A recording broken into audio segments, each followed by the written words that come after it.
Abraham Lincoln's birthplace. Our first Republican president believed in compassion, self-reliance, freedom, equality, and justice. Sadly, there are some who don't believe in this wisdom or in the better angels of our shared American history as they tear down the statues of people like Ulysses S. Grant, Frederick Douglass, and even Mr. Lincoln himself. Lincoln said, "Any nation that does not honor its heroes will not long endure." And for Republicans, our heroes are those who propelled an imperfect nation ever forward, always striving to make life better for everyone. Even as anarchists mindlessly tear up American cities while attacking police and innocent bystanders, we Republicans do recognize those who work in good faith towards peace, justice, and equality.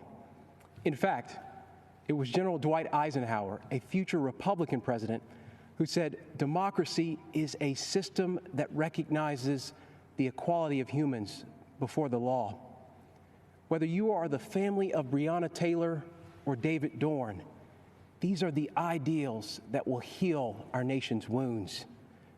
Republicans will never turn a blind eye to unjust acts, but neither will we accept an all-out assault on Western civilization. My values were shaped by my faith and by my parents. I worked at their small coffee shop, meeting people from all walks of life.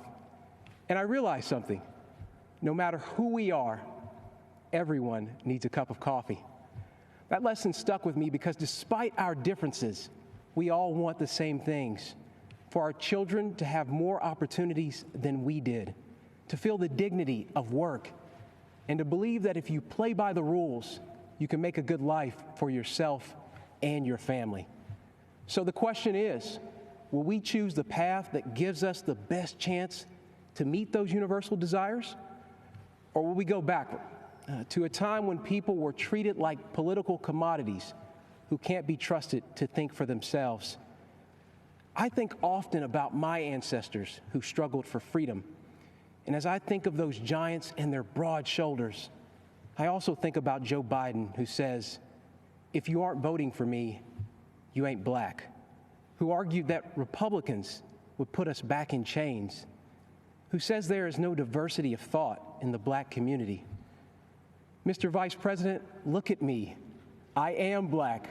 We are not all the same, sir. I am not in chains. My mind is my own. And you can't tell me how to vote because of the color of my skin.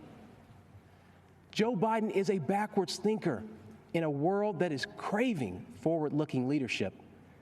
There's no wisdom in his record or plan, just a trail of discredited ideas and offensive statements.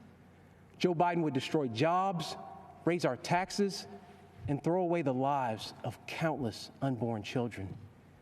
And he is captive to the radical left, a movement committed to cancel culture and the destruction of public discourse.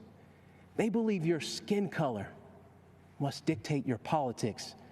And if you fail to conform while exercising your God-given right to speak and think freely, they will cut you down. The politics of identity, cancellation, and mob rule are not acceptable to me. Republicans trust you to think for yourself and to pursue your American dream however you see fit. Mr. Lincoln said the dogmas of the quiet past are inadequate to the stormy present. The occasion is piled high with difficulty, and we must rise to the occasion.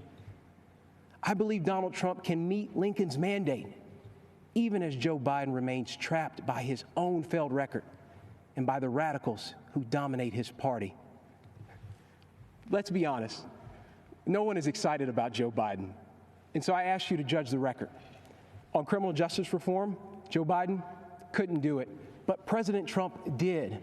On the economy, Joe Biden couldn't do it, but President Trump did build an economy that worked for everyone, especially minorities, and he will do it again.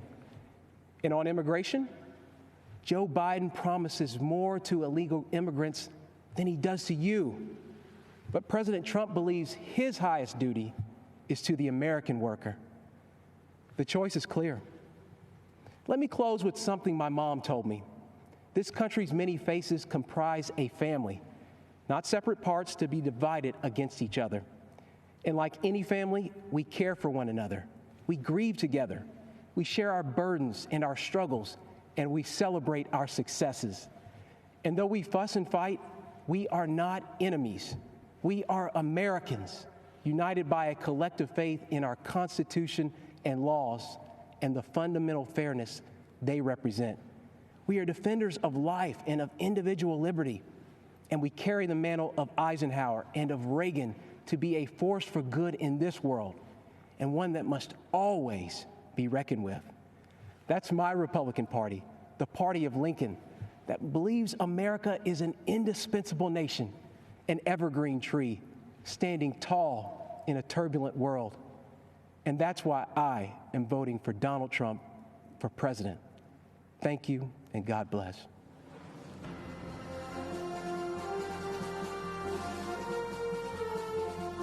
Hi, I'm Mike Pompeo. I'm speaking to you from beautiful Jerusalem, looking out over the old city. I have a big job as Susan's husband and Nick's dad. Susan and Nick are more safe, and their freedom's more secure because President Trump has put his America First vision into action. It may not have made him popular in every foreign capital, but it's worked. President Trump understands what my great fellow Kansan President Eisenhower said: for all that we cherish and justly desire for ourselves or for our children, the securing of peace is the first requisite. Indeed, the primary constitutional function of the national government is ensuring that your family and mine are safe and enjoy the freedom to live, to work, to learn, and to worship as they choose. Delivering on this duty to keep us safe and our freedoms intact, this president has led bold initiatives in nearly every corner of the world. In China, he's pulled back the curtain on the predatory aggression of the Chinese Communist Party. The president has held China accountable for covering up the China virus and allowing it to spread death and economic destruction in America and around the world. And he will not rest until justice is done. He has ensured that the Chinese Communist Party spies posing as diplomats in America are jailed or sent back to China. And he has ended the ridiculously unfair trade arrangement with China that punched a hole in our economy. Those jobs are coming back home. In North Korea, the president lowered the temperature and against all odds got the North Korean leadership to the table. No nuclear tests, no long-range missile tests, and Americans held captive in North Korea came home to their families, as did the precious remains of scores of heroes who fought in Korea. Today, because of President Trump, NATO is stronger, Ukraine has defensive weapon systems, and America left a harmful treaty so our nation can now build missiles to deter Russian aggression. And in the Middle East, when Iran threatened, the president approved a strike that killed the Iranian terrorist Qasem Soleimani. This is the man most responsible for the murder and maiming of hundreds of American soldiers and thousands of Christians across the Middle East. And you'll recall, too, that when the president took office, radical Islamic terrorists had beheaded Americans, and ISIS controlled a territory in the size of Great Britain. Today, because of the president's determination and leadership, the ISIS caliphate is wiped out. It's gone. Its evil leader, Abu Bakr al-Baghdadi, is dead. And our brave soldiers, they're on their way home.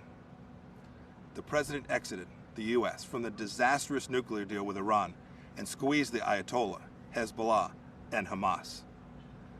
The president, too, moved the U.S. Embassy to this very city of God, Jerusalem, the rightful capital of the Jewish homeland. And just 2 weeks ago, the president brokered a historic peace deal between Israel and the United Arab Emirates. This is a deal that our grandchildren will read about in their history books. You know, as a soldier, I saw firsthand people desperate to flee to freedom. The way each of us can best ensure our freedoms is by electing leaders who don't just talk, but who deliver. An American hostage, imprisoned in Turkey for 2 years, Pastor Andrew Brunson, said upon his release that he survived his ordeal with these words of Scripture: "Be faithful, endure, and finish well. If we stay the course, we will." May God richly bless you, and may God bless our great nation, the United States of America.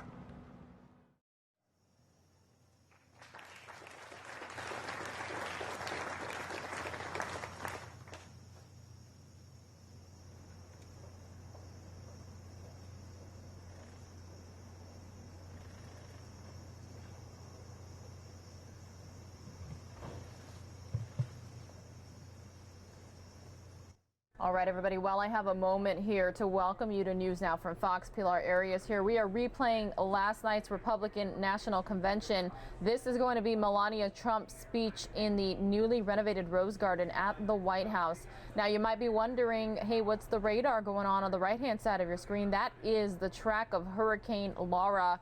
She is pummeling towards the Texas-Louisiana coast. It's going to be a major weather event impacting a lot of people tonight, so that's why we want to have that up for you as well.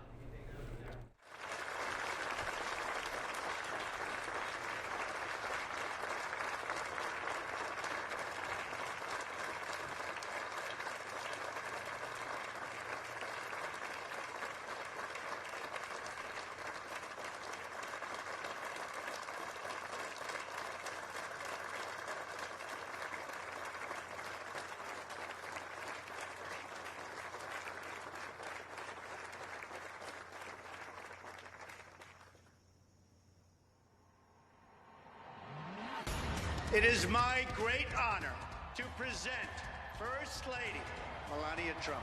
First Lady Melania Trump. First Lady Melania Trump officially kicking off her Be Best initiative. She is courageous. She's taking on a tough topic. Focused on the well-being of children, social media use, and opioid abuse. Let's join together in recommitting to help children dream big, think big, and do all they can to be best in everything they do. This is her showcasing what she brings to the position of First Lady. She is smart, independent, and I think people have underestimated her big time. The First Lady was amazing. She was gracious, empathetic, and showed true compassion. First Lady Melania Trump stepping out onto the world stage. Her Be Best campaign is now going international. She has the advantage of speaking several languages. She can be a diplomat for our country. The sun was shining. She was greeted by children. This, of course, is her continuing to work on her Be Best campaign by shining a spotlight on successful programs that teach children tools and skills. She represents our country with enormous warmth and elegance and grace.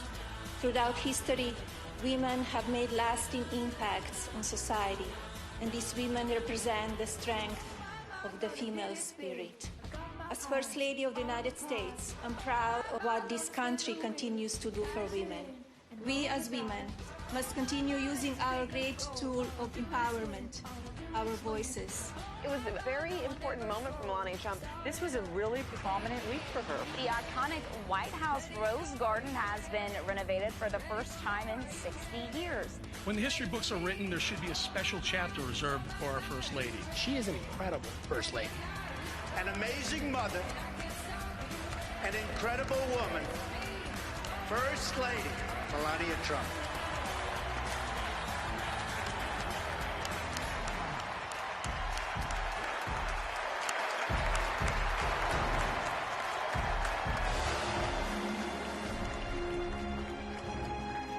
Ladies and gentlemen, please welcome the First Lady of the United States, Mrs. Melania Trump.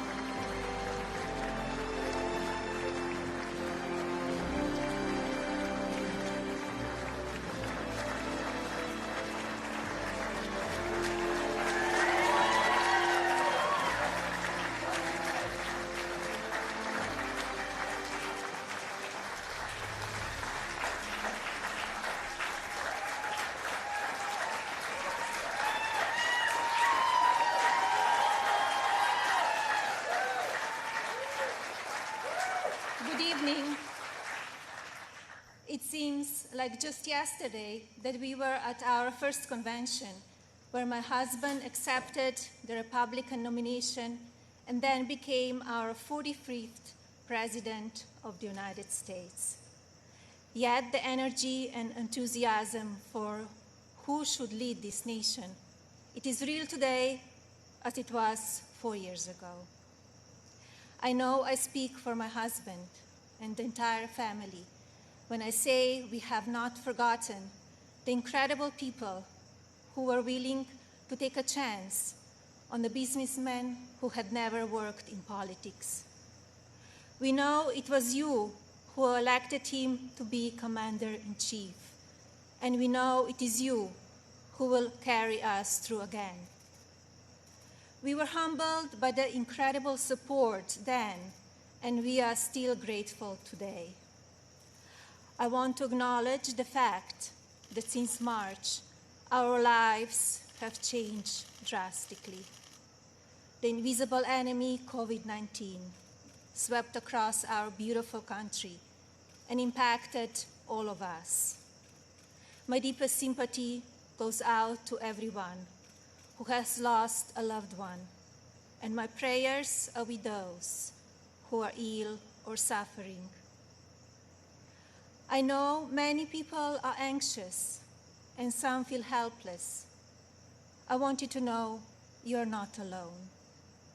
My husband's administration will not stop fighting until there is an effective treatment or vaccine available to everyone. Donald will not rest until he has done all he can to take care of everyone impacted by this terrible pandemic. I want to extend my gratitude to all of the healthcare professionals, frontline workers, and teachers who stepped up in these difficult times. Despite the risk to yourselves and your own families, you put our country first, and my husband and I are grateful. I have been moved by the way Americans have come together in such an unfamiliar and often frightening situation.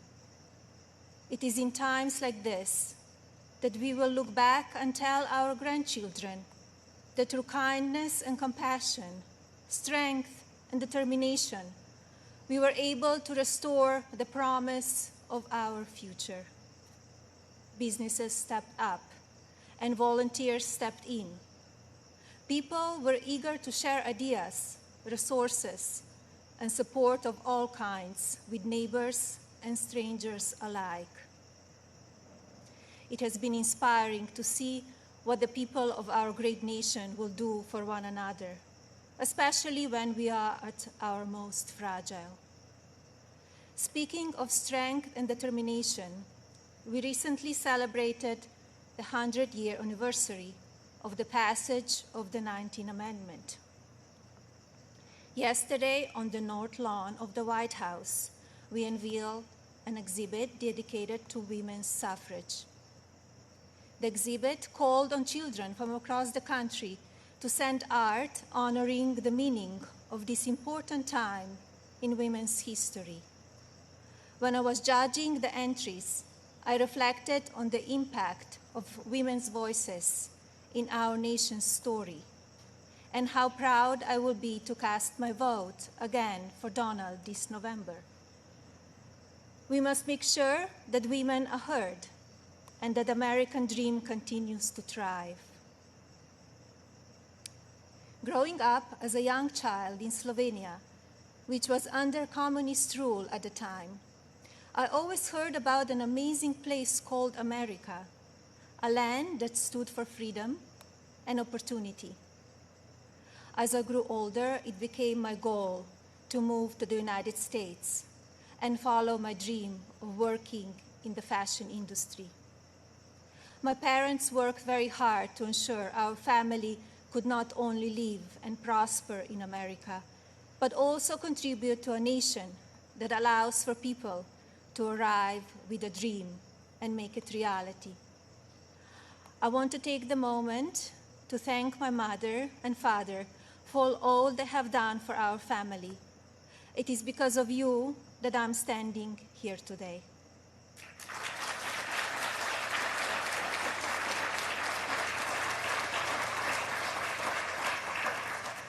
I arrived in the United States when I was 26 years old. Living and working in the land of opportunity was a dream come true, but I wanted more.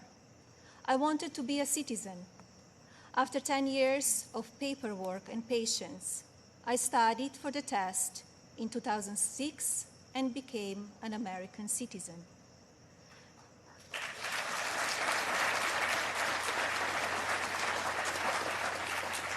It is still one of the proudest moments in my life because with hard work and determination, I was able to achieve my own American dream. As an immigrant and a very independent woman, I understand what a privilege it is to live here and to enjoy the freedoms and opportunities that we have. As First Lady, I have been fortunate to see the American dream come true over and over again. I have met many inspiring women, children, parents, and families who have overcome life-changing issues that include addiction, homelessness, family members who are ill or have passed away, abuse of all kinds, and many other challenges that would make most people give up. The past 3.5 years have been unforgettable. There are no words to describe how honored, humbled, and fortunate I am to serve our nation as your First Lady.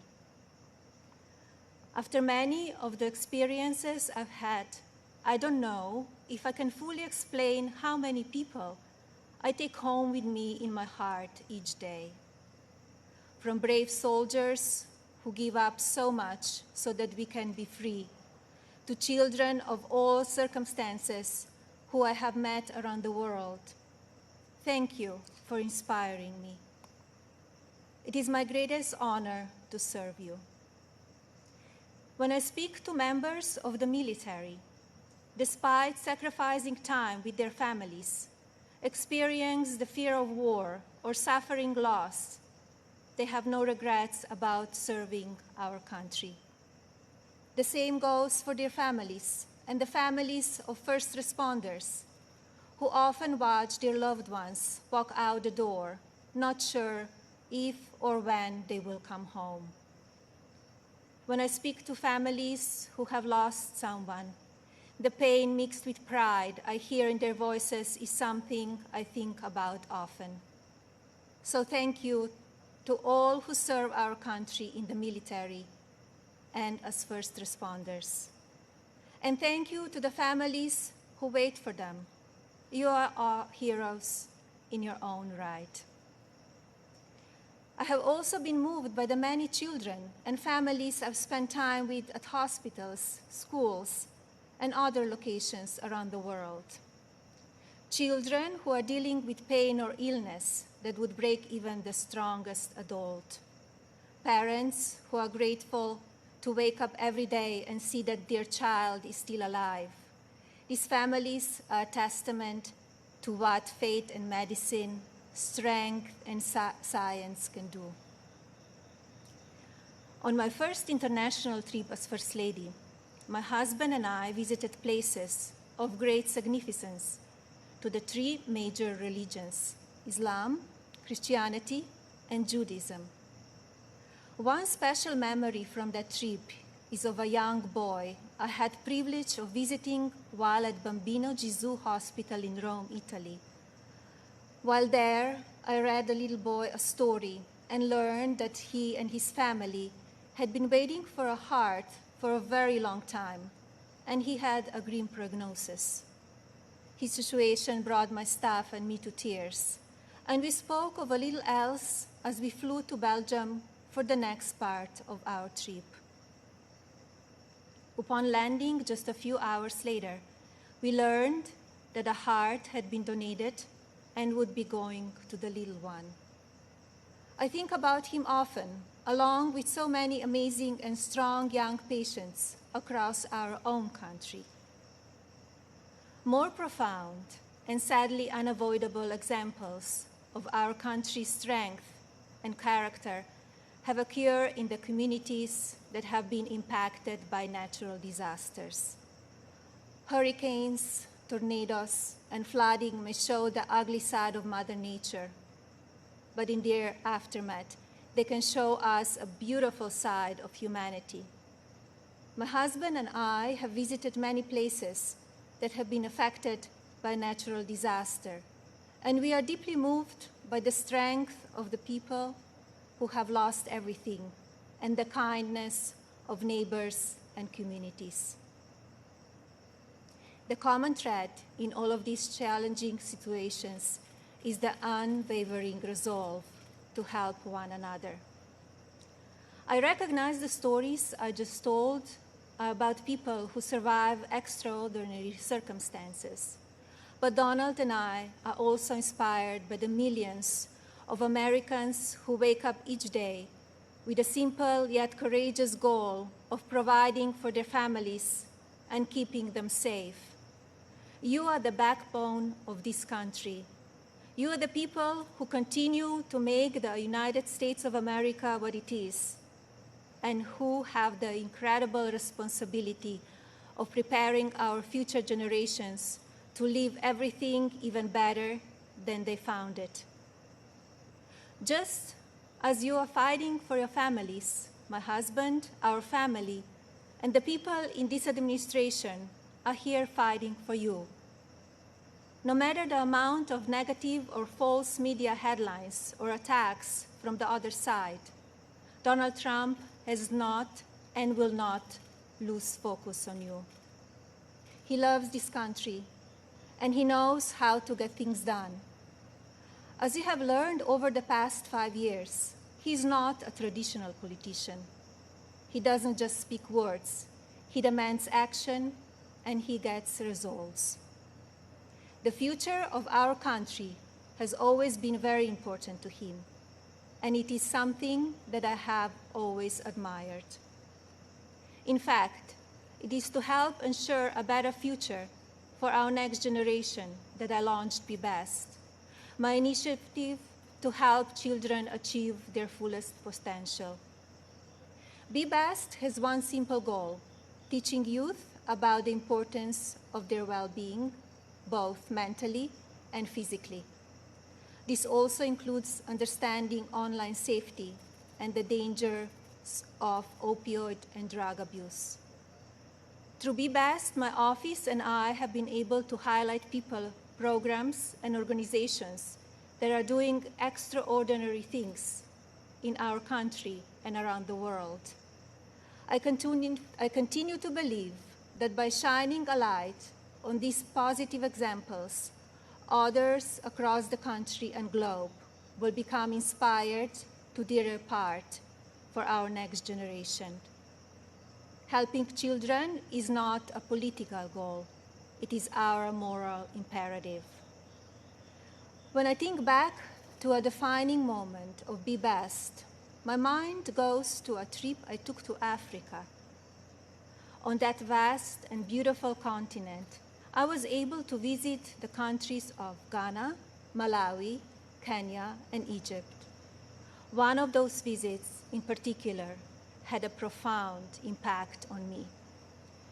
Ghana, on the coast of West Africa, was the first stop on my trip, and I experienced firsthand its warm people and their traditions.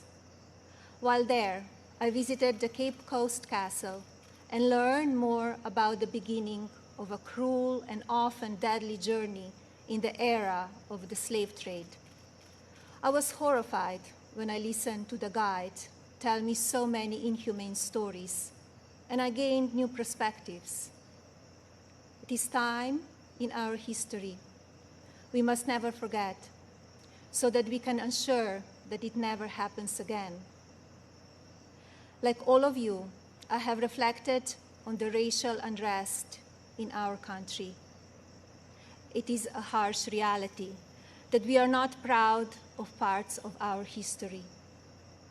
I encourage people to focus on our future while still learning from our past.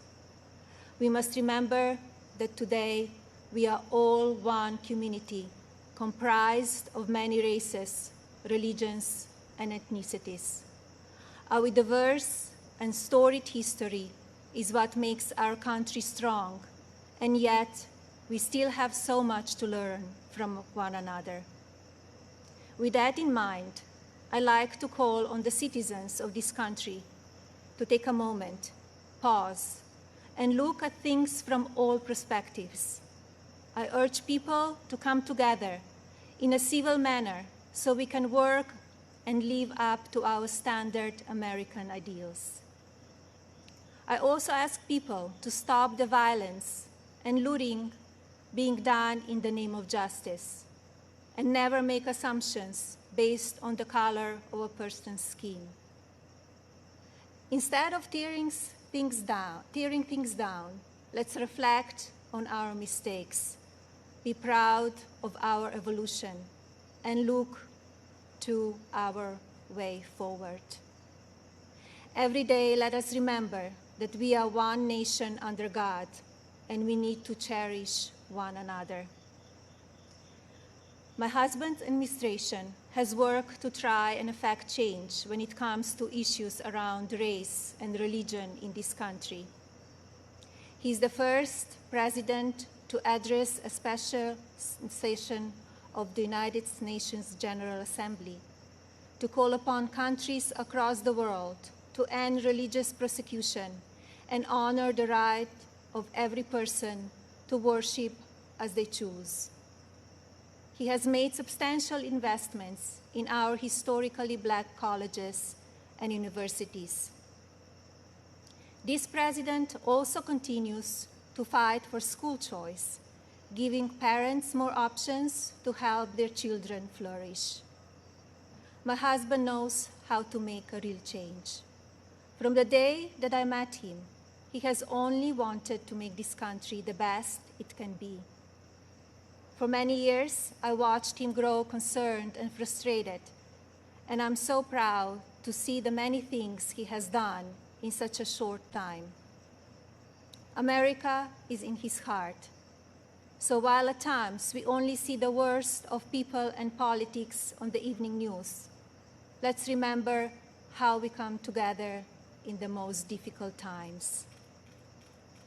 And while debate rages on about issues of race, let's focus on the strides we have made and work together for a better tomorrow for everyone.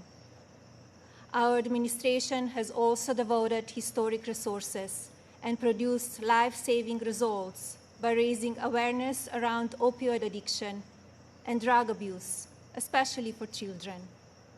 When so often the headlines are filled with gossip, I want to take this moment to encourage the media to focus even more on the nation's drug crisis. This disease is one that affects everybody. It pays no attention to race, age, or socioeconomic status. Addiction has touched every part of our society in some way. And now, more than ever, we have programs and medicine to combat it. We just need to talk about it openly. And you, the media, have the platforms to make that happen. To the media industry and as a country, I ask that we all commit to helping in our fights against drug addiction by talking about it even more.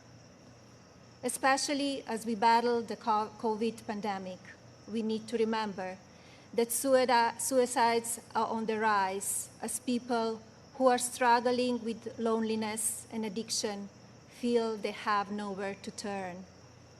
Parents, please talk to your children. Teachers and caregivers, pay attention to signs of addiction.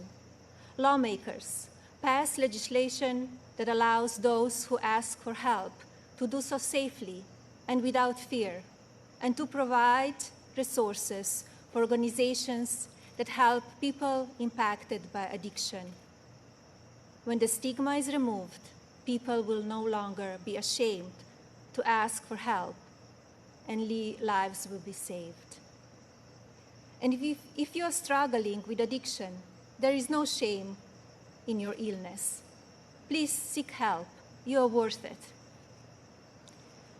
In my next 4 years as First Lady, I will continue to build upon Be Best and work with individual states to pass legislation to take care of our most vulnerable.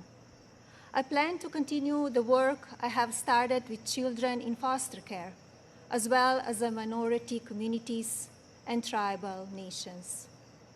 I want to ensure children are being protected and communities have the resources needed to combat drug addiction and child neglect or abuse. Like my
Long before the shots fired at Concord were men and women of remarkable character and fortitude. An extraordinary spirit fueled the dreams they held. That spirit lived on to win liberty in the Revolution. It emboldened the Underground Railroads. It strengthened the brave souls at Normandy. It endured with those who gallantly fought the spread of communism. And on 9/11, that same spirit was found in the men and women storming the gates of death to save precious lives. The spirit of heroism thrives in the presence of tyranny, disaster. It is stronger than any virus. Yet there are those who condemn our heroes, seek to erase history and deconstruct the American ideal, remake America into something it was never intended to be. But the spirit of heroism stands in the breach. It lives in the heart, it breathes in the soul, and is woven into the courageous fabric of Americans like you. It preserves liberty. It strengthens families. It empowers the extraordinary. The spirit of heroism inspires us to act when others are in need, to do the right thing. Join us tonight. Dream heroic dreams. Celebrate America, land of the free, home of the brave.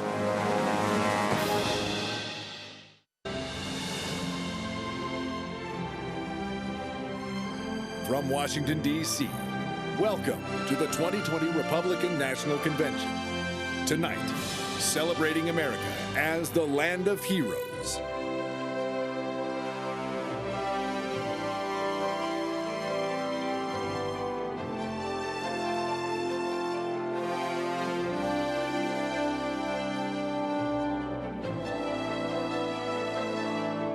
Lord, Almighty God, we come before you this evening and pray for your divine protection over our brothers and sisters in the path of storms along our Gulf Coast. You are our rock and our shelter in the midst of the storms of life. You are the God who commands the winds and the waves, and we pray that you will provide refuge to our people. O Lord, you have granted us certain natural rights, such as the right to speak freely, life, liberty, the pursuit of happiness, as well as religious freedom, the right to assemble, and the right to self-defense. Only in America have these God-given rights so flourished and been categorized as belonging to the people, embodying the very essence of our government. Father, we pray that this outlook and mindset, this form of government continues, as has been our history, especially now when, to our horror, it is being challenged. And so we pray that God gives strength and health to our president, who has splendidly demonstrated daily his determination to defend and maintain the God-given rights of our citizens, as enshrined in our Constitution and in our Declaration, eloquently passed down through our Judeo-Christian tradition. President Trump has stood up fearlessly against those who are corrupting the term social justice so as to deny Americans their birthright and these divine gifts. May God protect him. May God bless all those in government and among our citizens who seek to honor, defend, and preserve our heritage. This land was founded in an epic and providential moment. Like the revelation at Sinai, it was the moment when the vision of God rendezvoused with the soaring and noble plans of appointed men. Yet, every so often, apace various generations, we are compelled to resurrect and give rebirth to our providential beginning, to renew our present days with the exuberance of those founding days. Perhaps that is what is meant when we say, "Make America great again." We pledge to vigilantly protect and tend the garden so as to imbibe its blessed fruits. May God continue to make America great, and may we continue to be his people, one nation, under God. And let us say, Amen. I pledge allegiance to the flag of the United States of America and to the republic for which it stands, one nation, under God, indivisible, with liberty and justice for all.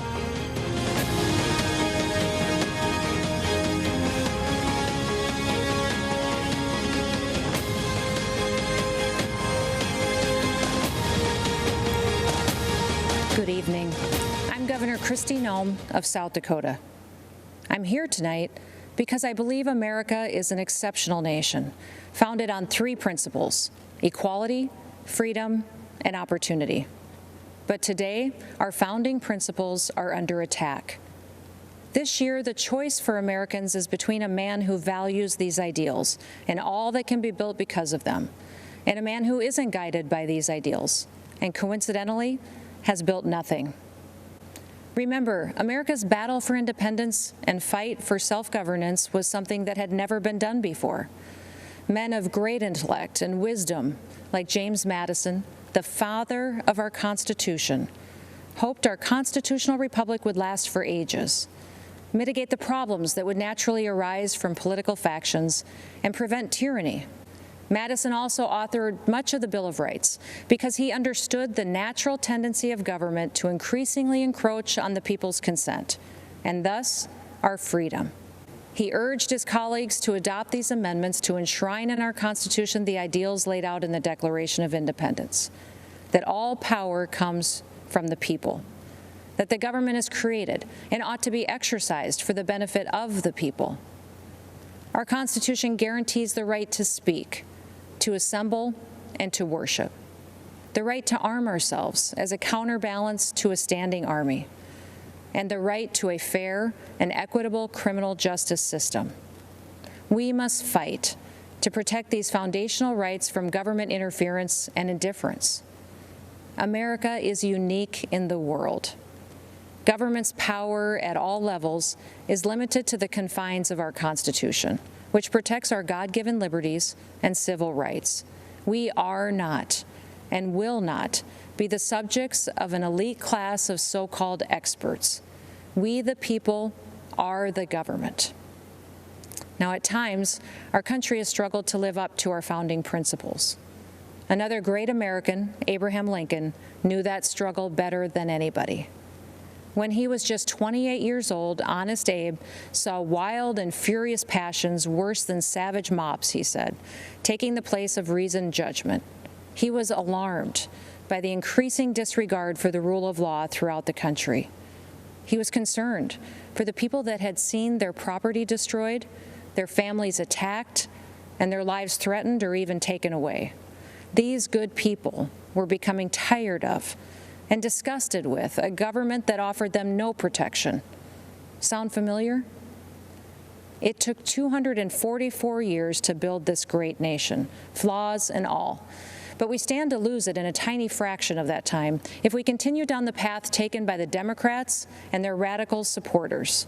From Seattle and Portland to Washington and New York, Democrat-run cities across this country are being overrun by violent mobs. The violence is rampant. There's looting, chaos, destruction, and murder.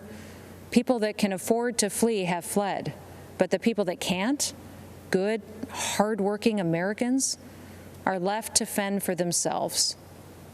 The Republican Party's commitment to individual rights and self-government is as necessary today as it was in 1860 when we won our first presidential election. Our party respects individuals based on who they are. We don't divide people based on their beliefs or their roots. We don't shun people who think for themselves. We respect everyone equally under the Constitution, and we treat them as Martin Luther King Jr. wished, according to the content of their character, not the color of their skin. In just 4 years, President Trump has lifted people of all races and backgrounds out of poverty. He shrunk government. He put money back into the pockets of hardworking, ordinary Americans. He has advanced religious liberty. He protected the Second Amendment. You can look back 50 years. You won't find anyone that has surpassed President Trump's success on these 4 issues alone. History chooses its heroes for the time in which they live. At our founding, Madison was one of the chosen. When the nation's very existence was challenged, it was Lincoln's turn. Thanks to these men, America is a land of hope. Their examples have been repeated in countless ways by simple Americans following their conscience. But there is another American hero to be recognized, and that is the common American. This is who President Trump is fighting for. He's fighting for you.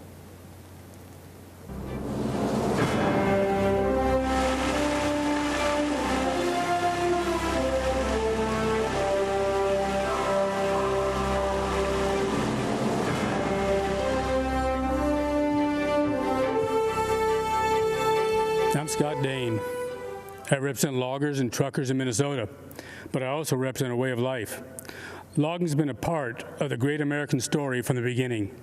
In fact, if you go to the Capitol Rotunda and look up, you can see loggers on one of the panels, New England settlers carving out a new world from the wilderness. But logging is the most dangerous job in the country, but we embrace that risk because we know America was built by strong people building things together. America needs us to keep building, and we can't wait to be a part of it. But the last time Joe Biden was in the White House, Minnesota lost nearly half of its mills, thousands of jobs, and experienced nearly a decade of decline. It was a similar story in other parts of the country. The administration just didn't seem to care. In 47 years in Washington, Joe Biden hasn't done anything for the timber industry. When plants closed in Duluth, Sartell, Cook, and Bemidji, they were just numbers on a paper to the Obama-Biden administration. To me, they were people and jobs and families. Under Obama-Biden, radical environmentalists were allowed to kill the forests. Wildfire after wildfire shows the consequences. Managed forests, the kind my people work in, are healthy forests. Under President Trump, we've seen a new recognition of the value of forest management in reducing wildfires. And we've seen new support for our way of life, where a strong back and a strong work ethic can build a strong middle class. We want to build families where we were raised and stand by communities that stood by us. We want that way of life available for the next generation, and we want our forests there too. President Trump, thank you for helping us do just that.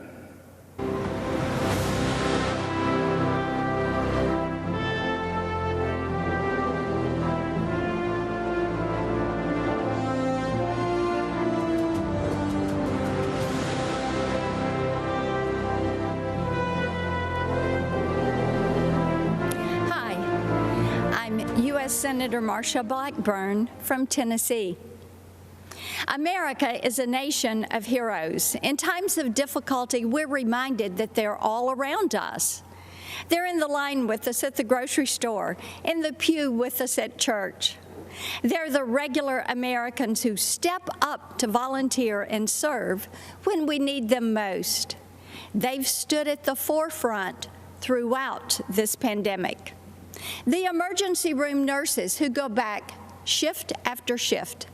The medical researchers developing a vaccine and therapies to combat what the Chinese Communist regime unleashed on the world. Cookeville's Double Springs Church of Christ members lifting our country up in prayer and providing for those impacted by tragedy. But tonight, I want to talk to you about another kind of hero, the kind Democrats don't recognize because they don't fit into their narrative. I'm talking about the heroes of our law enforcement and armed services. Leftists try to turn them into villains. They want to cancel them. But I'm here to tell you, these heroes can't be canceled. Tennessee is full of them. After all, we're the volunteer state. My dad served in the Army in World War II. When he came home, he put on another uniform and for 30 years volunteered to help our underfunded Sheriff's Department. I'm reminded of him whenever I see compassion and selflessness in others.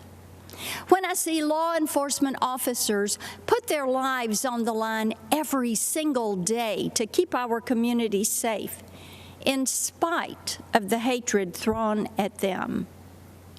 When I see the heroes who volunteer to serve our country, putting their lives on the line for our freedom. Many of these heroes call Tennessee home, and we could not be more proud of the brave men and women of the 101st Airborne Division at Fort Campbell. The common thread between them is a deep-seated desire to serve a cause larger than themselves. They don't believe their country owes them anything. They believe they owe their country and their fellow man. As hard as Democrats try, they can't cancel our heroes. They can't contest their bravery, and they can't dismiss the powerful sense of service that lives deep in their souls. So, They try to defund them. Our military, our police, even ICE, to take away their tools to keep us safe. Joe Biden, Kamala Harris, and their radical allies try to destroy these heroes because if there are no heroes to inspire us, government can control us. They close our churches, but keep the liquor stores and abortion clinics open. They say we can't gather in community groups, but encourage protests, riots, and looting in the streets. If the Democrats had their way, they would keep you locked in your house until you become dependent on the government for everything. That sounds a lot like communist China to me. Maybe that's why Joe Biden is so soft on them. Why Nancy Pelosi says that China would prefer Joe Biden. Yep, I bet they would. But President Trump has stood up for our heroes every day. He stood by our law enforcement, our military, and the freedoms we hold dear. He's made good on his promise to put America first. And I hope you will stand with me as we send him back for 4 more years with a clear message to the Democrats. You will never cancel our heroes.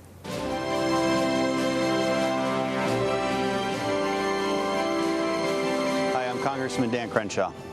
8 years ago in the fields of Helmand Province, Afghanistan, close friend and teammate laid down cover fire against Taliban insurgents so that I could walk, blind and bloodied, to the medevac helicopter and survive. But he didn't.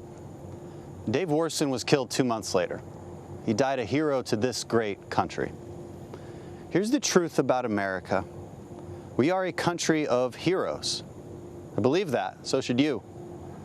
We are a people with a common set of ideals conceived in liberty. People that has sacrificed time and again for our freedom and the freedom of others. That's something no other country ever, anywhere, can claim. Since 9/11, I've seen America's heroes up close. Some of them saved my life. Some of them saved many others' lives. Many of them never made it home. These heroes acted as if the whole struggle depended on them alone, as if any weakness on their part would be a reflection of the whole nation. That's called duty. And America has a long history of it. Our enemies fear us because Americans fight for good, and we know it. It gives us strength. When our heroes are trusted and equipped, then freedom prevails. The defeat of ISIS was the result of America believing in our heroes, our president having their backs and rebuilding our military so we'd have what we needed to finish the mission. The cowering of the Iranian regime and the restoration of the deterrence once lost is the result of America believing in her own might again. But America's heroism isn't relegated to the battlefield. Every single day we see them if you just know where to look. It's the nurse who volunteers for back-to-back shifts caring for COVID patients because she feels that's her duty. It's the parent who will relearn algebra because there's no way they're letting their kid fall behind while schools are closed. And it's the cop that gets spit on one day and will save a child's life the next. America is the country where the young military wife with 2 young children answers the unexpected knock at the door, looks the man in uniform in the eye, and even as her whole world comes crashing down, she stands up straight, she holds back tears, and takes care of her family, because she must. This is what heroism looks like. It's who we are. Nation of heroes. And we need you now more than ever. We need to remind ourselves what heroism really is. Heroism is self-sacrifice. It's not moralizing and lecturing over others when they disagree. Heroism is grace, not perpetual outrage. Heroism is rebuilding our communities, not destroying them. Heroism is renewing faith in the symbols that unite us, not tearing them down. You see, America is a fabric. It's woven from the threads of history's best stories, best attributes, and greatest ideas. The American spirit reflects the oldest and most important virtues: self-sacrifice, courage, tolerance, love of country, grace, and passion for human achievement. We can decide right now that American greatness will not be rejected nor squandered. As the American founding was grounded in individual liberty, so will be our future. But if we are to rediscover our strength, then it must be an endeavor undertaken by each and every one of us. We must become the heroes that we so admire. America was built by them, and our future will be protected by them. It will be protected by you. So God bless America.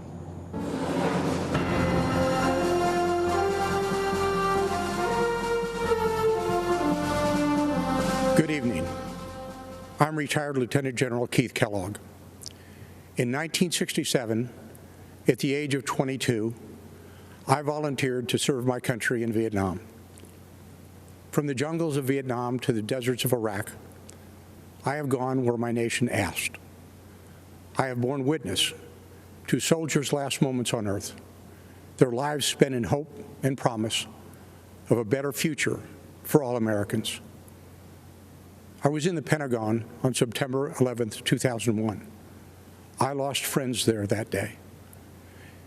In the years that followed, I watched my daughter, son, and son-in-law deploy to Afghanistan. I have looked into the eyes of my grandchildren as they said goodbye to their fathers and hugged them one last time. I lived service. I understand sacrifice. I know leadership. Over the past 3.5 years, I have witnessed every major foreign policy and national security decision by the President. I have been in the room where it happened. I saw only one agenda and one guiding question when tough calls had to be made. Is this decision right for America?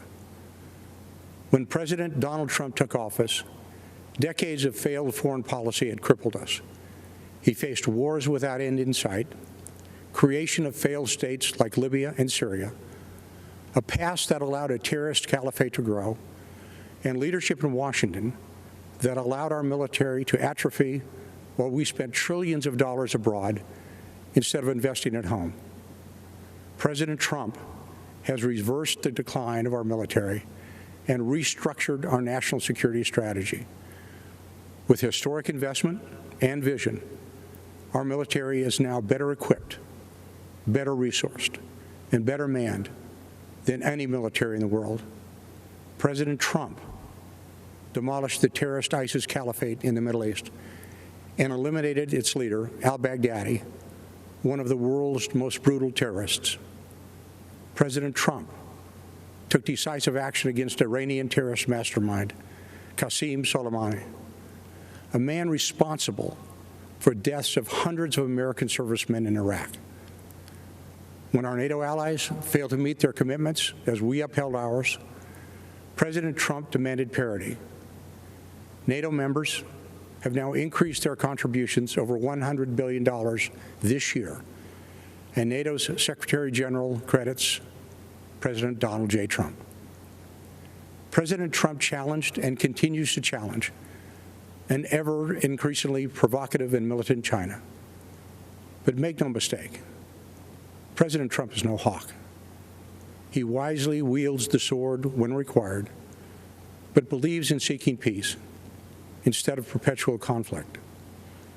Just over a week ago, our president brokered a peace agreement between the United Arab Emirates and Israel, the first in the Middle East in over 25 years. And this week, Afghan negotiators, with help from American officials, will start peace negotiations between the Taliban and the Afghan government to end America's longest war. Ask yourself, has this president kept his promises to keep us out of needless conflicts and to pursue ending wars without end? Has he defended your interests in renegotiating trade deals that previously hurt Americans and our national security? Has he fulfilled his commander-in-chief role by decisively going after our nation's enemies? You and I know the answer is yes. The choice is clear. This is the most important election of our lifetime. The next 4 years will decide the course of our country for decades to come. I am asking you to stand up and be counted, so we never have to look back and recall what it was once like in America when men and women were free, our families were secure, and we had a president who served the people. God bless America. Thank you, and good night.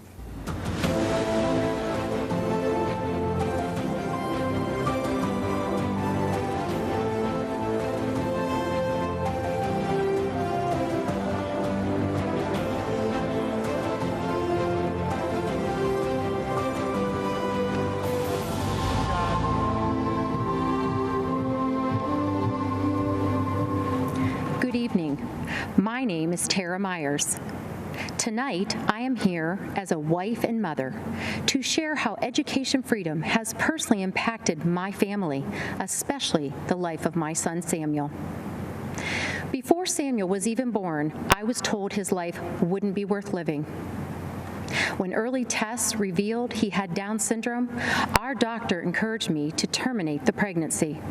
He said, "If you do not, you will be burdening your life, your family, and your community." I knew my baby was a human being created by God, and that made him worthy of life.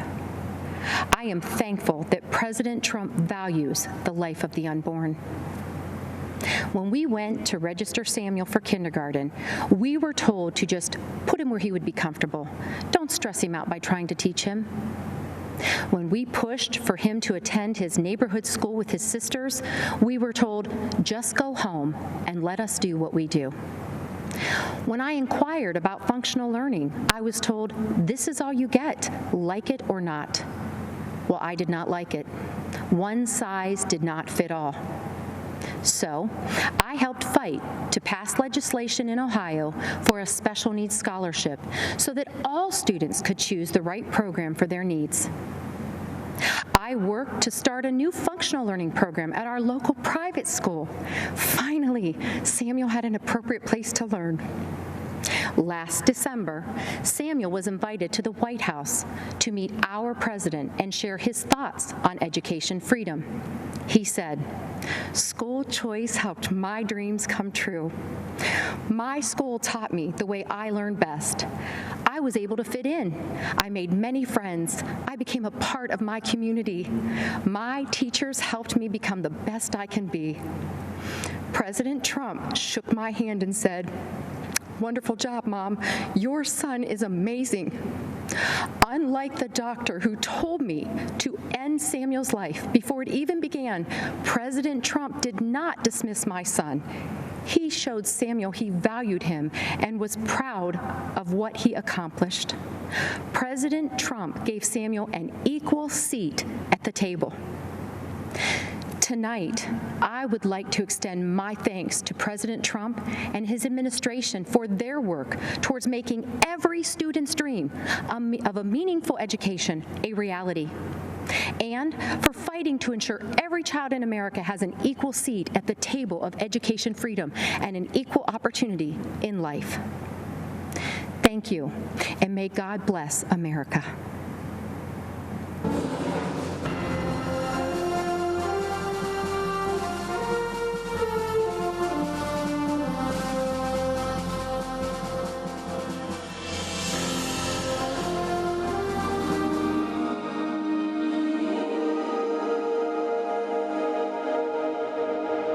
It all started at a tea party.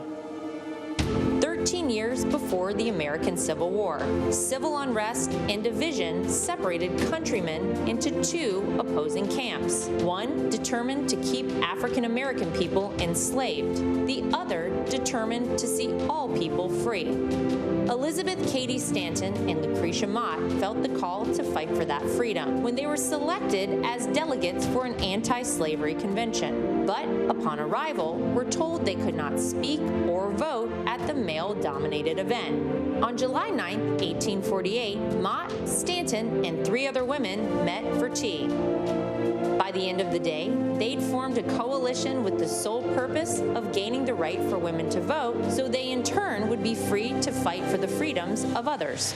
Women across America united and formed activist groups working tirelessly to win the vote for American women. The unconquerable Susan B. Anthony became one of the most visible leaders of women's suffrage when, in 1872, she registered and voted for every Republican on the ballot. As punishment for her actions, she was arrested for illegal voting. At the request of Susan B. Anthony, Senator A.A. Sargent introduced the 19th Amendment in 1878. The Susan B. Anthony Amendment was submitted and defeated 4 times, but women continued to fight. Sojourner Truth and many other black suffragettes defied segregation, fighting for all women's voices to be heard and allowed to vote. For the 2 years prior to ratification, the Silent Sentinels quietly picketed the White House.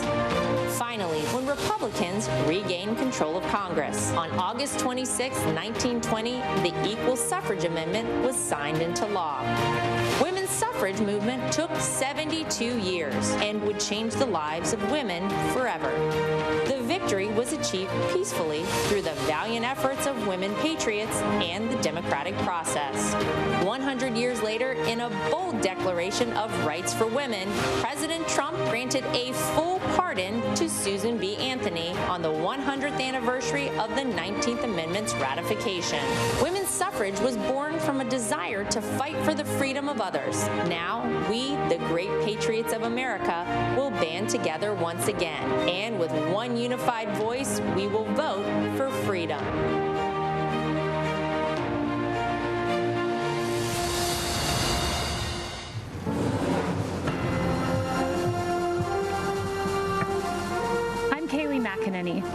You may know me as a supporter of President Trump, but tonight I'm here to share with you how he supported me, both as a new mom and as an American with a pre-existing condition.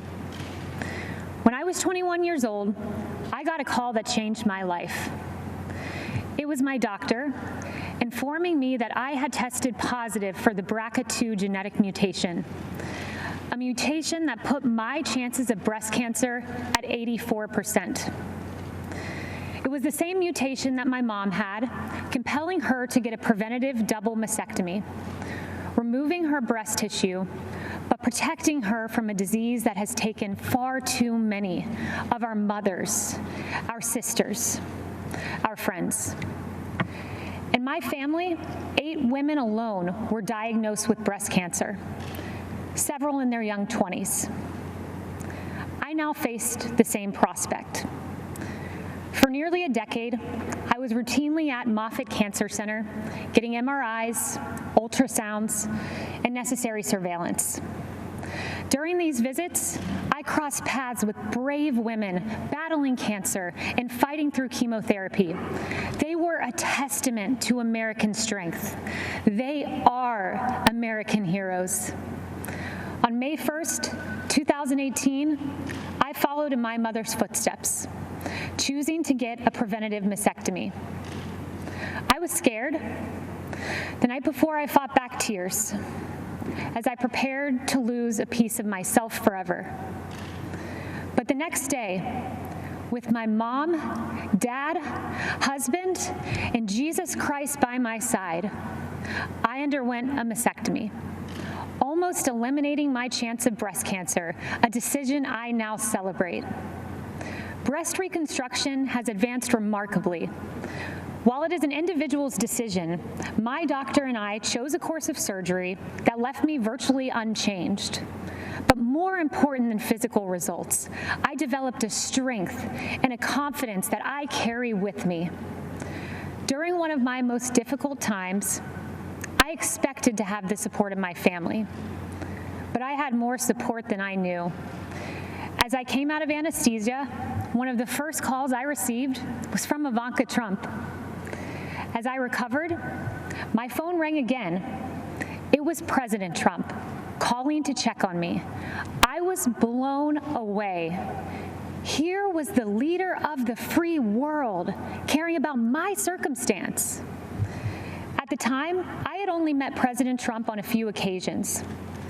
But now I know him well, and I can tell you that this president stands by Americans with pre-existing conditions.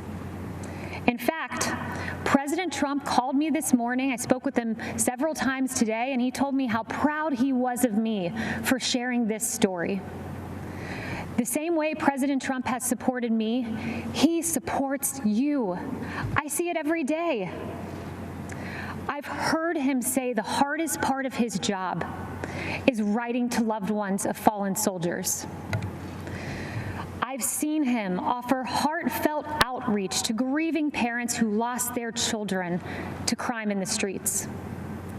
And I've watched him fight for Americans who lost their jobs. President Trump fights for the American people because he cares about stories like these. I have a 9-month-old daughter. She's a beautiful, sweet little girl. And I choose to work for this president for her. When I look into my baby's eyes, I see a new life, a miracle for which I have a solemn responsibility to protect. That means protecting America's future, a future President Trump will fight for, where our neighborhoods are protected, where life is sacred, where God is cherished, not taken out of our schools, removed from our pledge, and erased from our history. I want my daughter to grow up in President Donald J. Trump's America. Choosing to have a preventative mastectomy was the hardest decision I ever had to make. But supporting President Trump, who will protect my daughter and our children's future, was the easiest.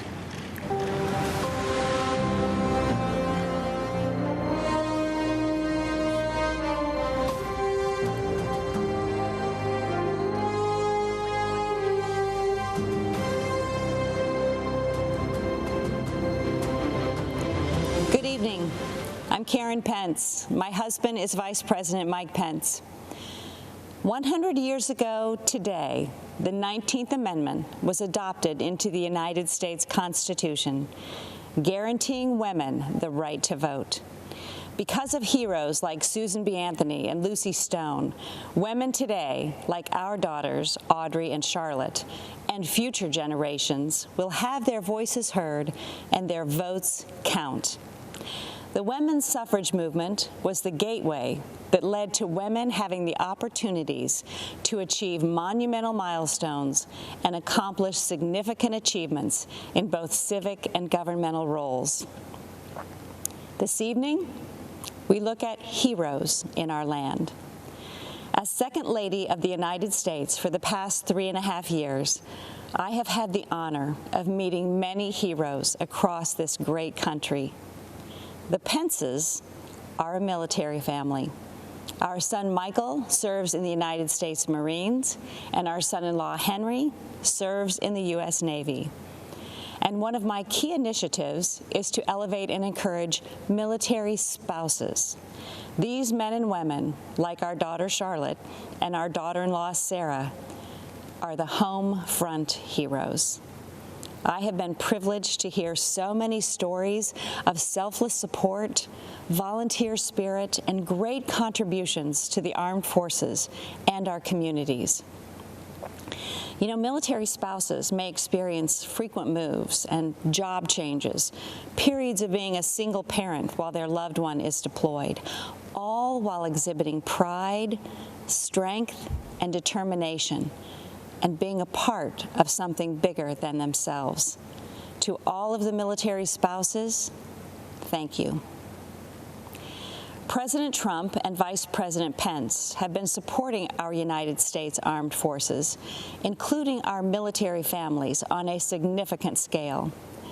While traveling throughout our nation to educate military spouses about policy solutions that President Trump has promoted involving real, tangible progress in military spouse employment, I have been inspired to meet heroes like Lisa Bradley and Cameron Cruz. These military spouses decided to start their own business, Our Riveter, named after the Rosie the Riveter campaign used to recruit women workers during World War II.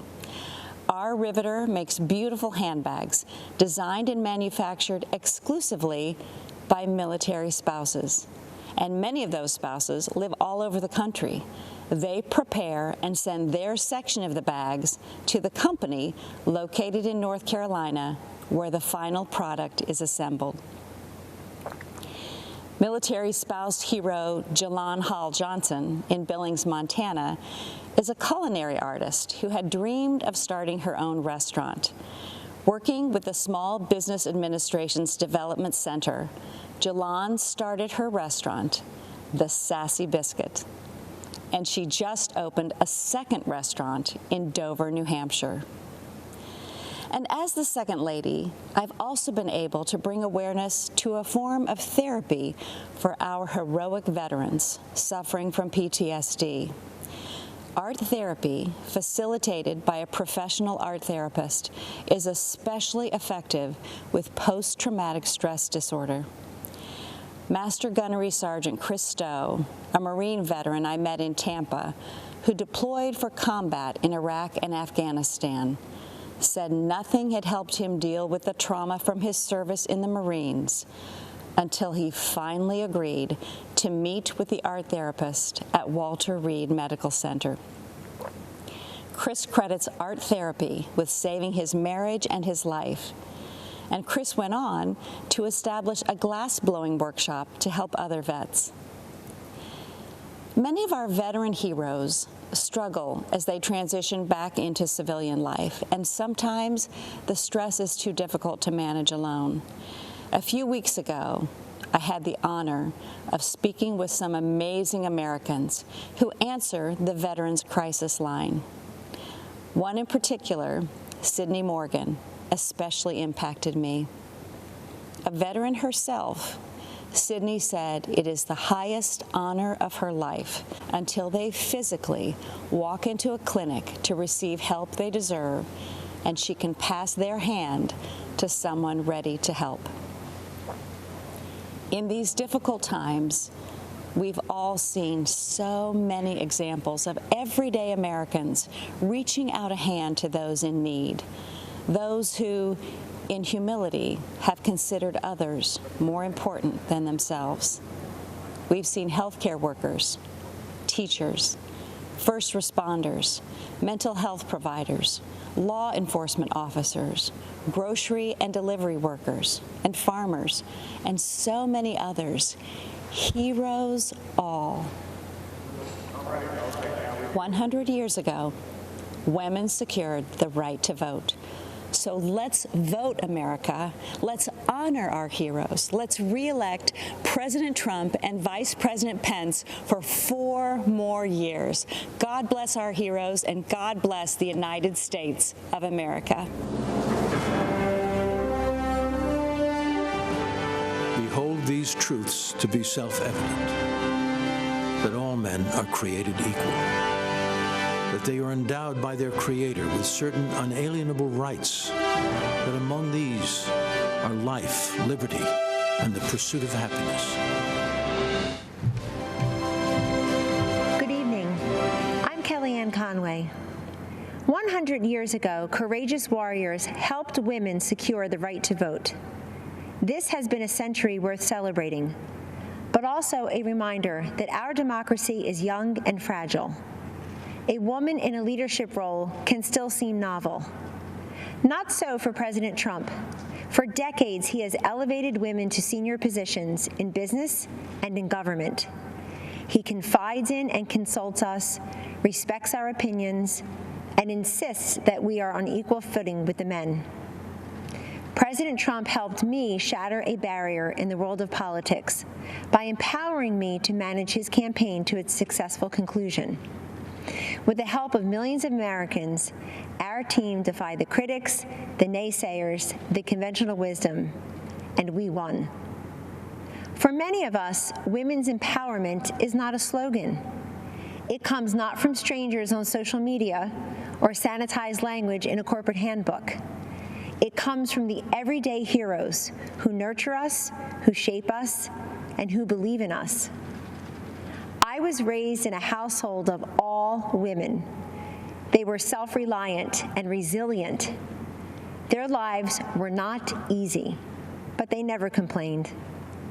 Money was tight, but we had an abundance of what mattered most: family, faith, and freedom. I learned that in America, limited means does not make for limited dreams. The promise of America belongs to us all. This is a land of inventors and innovators, of entrepreneurs and educators, of pioneers and parents, each contributing to the success and the future of a great nation and her people. These everyday heroes have a champion in President Trump. The teacher who took extra time to help students adjust to months of virtual learning. The nurse who finished a 12-hour COVID shift and then took a brief break only to change her mask, gown, and gloves to do it all over again. The small business owner striving to reopen after the lockdown was lifted, and then again after her store was vandalized and looted. The single mom with 2 kids, 2 jobs, 2 commutes, who 10 years after that empty promise finally has health insurance. President Trump and Vice President Pence have lifted Americans, provided them with dignity, opportunity, and results. I have seen firsthand many times the president comforting and encouraging a child who has lost a parent who has lost a child, a worker who lost his job, an adolescent who lost her way to drugs. Don't lose hope, he has told them, assuring them that they are not alone and that they matter. There always will be people who have far more than us. Our responsibility is to focus on those who have far less than us. President Trump has done precisely that in taking unprecedented action to combat this nation's drug crisis. He told me, "This is so important, Kellyanne. So many lives have been ruined by addiction and will never even know it because people are ashamed to reach out for help, and they're not even sure who to turn to in their toughest hour." Rather than look the other way, President Trump stared directly at this drug crisis next door, and through landmark bipartisan legislation has helped secure historic investments in surveillance, interdiction, education, prevention, treatment, and recovery. We have a long way to go, but the political inertia that costs lives and the silence and the stigma that prevents people in need from coming forward is melting away. This is the man I know and the president we need for 4 more years. He picks the toughest fights and tackles the most complex problems. He has stood by me, and he will stand up for you. In honor of the women who empowered me and for the future of the children we all cherish, thank you, and God bless you always.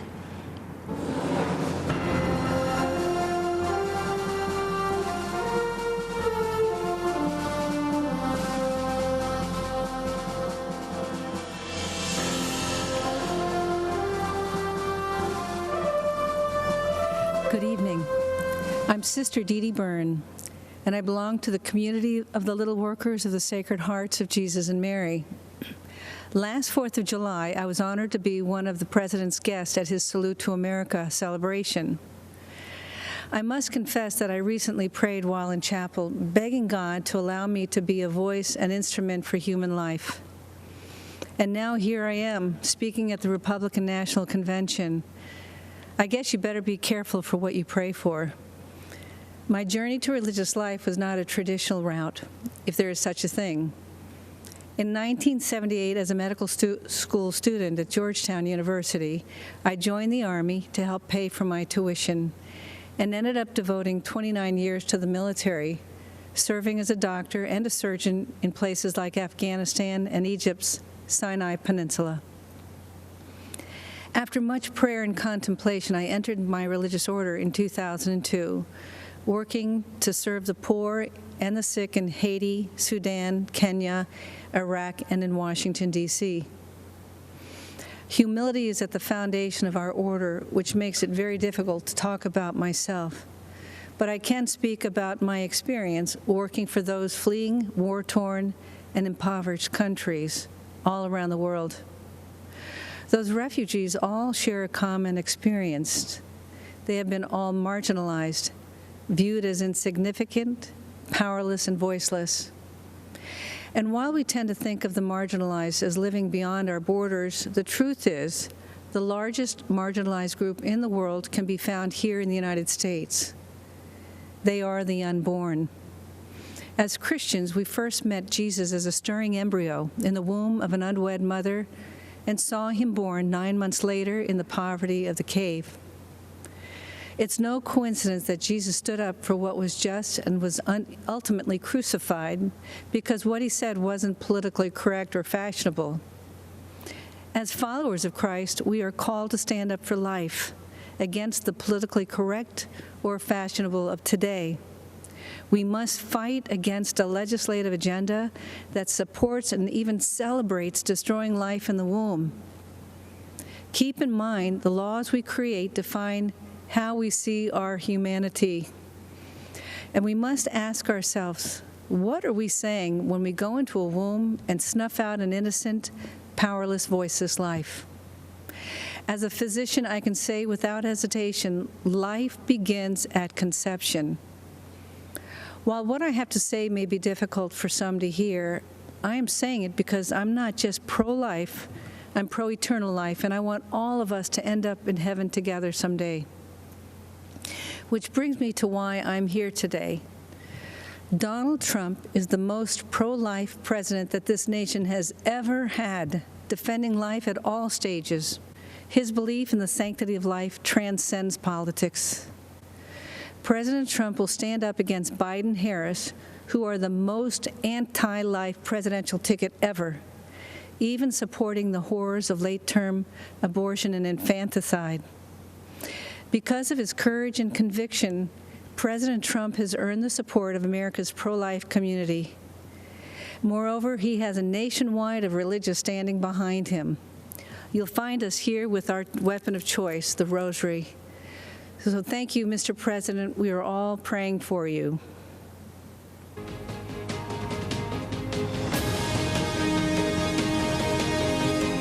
I'm Lou Holtz.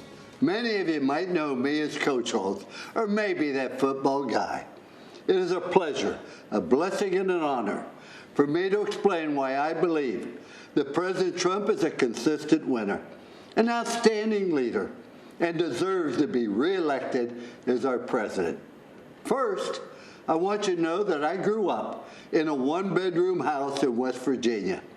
I may have been poor, but the lessons my parents taught me were priceless. They taught me that life is about making choices. Wherever you are, good or bad, don't blame anyone else. Go get an education, get to work. You can overcome any obstacles, and always remember that in this great country of ours, anyone can amount to something special. I lived by those principles of hard work and responsibility my whole life, living out the American story, and it works. But there are people today, like politicians, professors, protesters, and of course, President Trump's naysayers in the media who like to blame others for problems. They don't have pride in our country. And because they no longer ask, what can I do for my country? Only what the country should be doing for them. They don't have pride in themselves. That's wrong. When I was an officer in the Army, I served with so many great Americans who embraced their responsibility to our country. I'm so proud of their sacrifices and the opportunity it has provided for so many millions. America remains a land of opportunity, no matter what the other side says or believes. You know, There's a statue of me at Notre Dame. I guess they needed a place for the pigeons to land. But if you look closely, you will see these three words there: trust, commitment, and love. All my life, I've made my choices based on these three words. I use these three rules to make choices about everything: my beloved wife of 59 years, athletes I coached, and of course, politicians, even President Trump. I ask myself three things. One, can I trust them? When a leader tells you something, you got to be able to count on it. That's President Trump. He says what he means what he says, and he's done what he said he would do at every single turn. One of the important reasons he has my trust is because nobody has been a stronger advocate for the unborn than President Trump. The Biden-Harris ticket is the most radically pro-abortion campaign in history. They and other politicians are Catholics in name only and abandon innocent lives. President Trump protects those lives. I trust President Trump. The second question I ask is, are they committed to doing their very best? President Trump always finds a way to get something done. If you want to do something bad enough, you will find a way. If not, you'll find an excuse. And excuses are a lot easier to find than solutions. President Trump finds solutions. President Trump is committed. And the third question I ask is, do they love people? Do they care about others? To me, this is very clear. President Trump has demonstrated through his prison reform, advocating for school choice and welfare reform, that he wants Americans from all walks of life to have the opportunity to succeed and live the American dream. President Trump loves our country and our great people. Trust, commitment, and love. In President Trump, we have a president we can trust, who works hard at making America greater and who genuinely cares about people. If I apply this test to Joe Biden, I can't say yes to any of these three questions. I used to ask our athletes at Notre Dame, if you did not show up, who would miss you and why?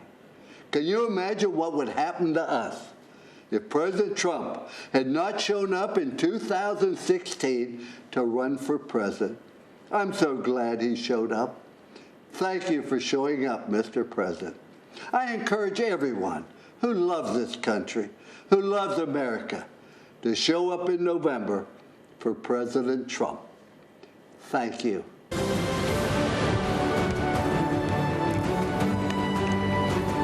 Hi, I'm Michael McHale, but my friends call me Mick. I'm a 30-year active duty member of law enforcement in the state of Florida.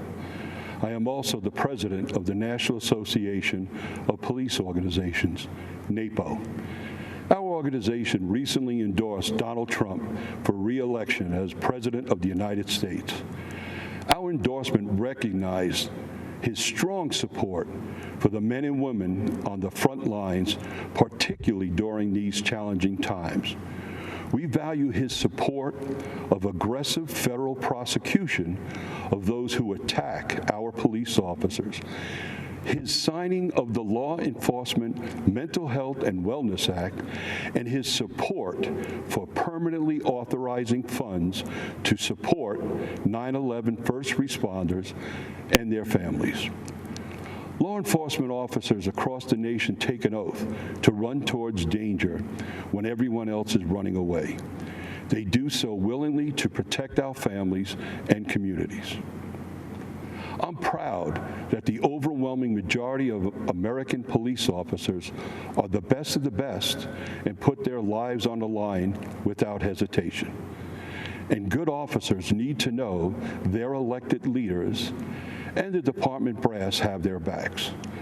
Unfortunately, chaos results when failed officials in cities like Portland, Minneapolis, Chicago, and New York make the conscious decision not to support law enforcement. Shootings, murders, looting, and rioting occur unabated. The violence and bloodshed we are seeing in these and other cities isn't happening by chance. It's the direct result of refusing to allow law enforcement to protect our communities. Joe Biden has turned his candidacy over to the far left anti-law enforcement radicals. And as a senator, Kamala Harris pushed to further restrict police, cut their training, and make our American communities and streets even more dangerous than they already are. Conversely, President Trump supports the creation of a national standard for training on de-escalation and communication to give officers more tools to resolve conflict without violence. The differences between Trump, Pence, and Biden-Harris are crystal clear. Your choices are the most pro-law enforcement president we've ever had, or the most radical anti-police ticket in history. We invite those who value the safety of their family and loved ones to join the hundreds of thousands of members of the National Association of Police Organizations and support the re-election of President Donald J. Trump. Thank you, and God bless America.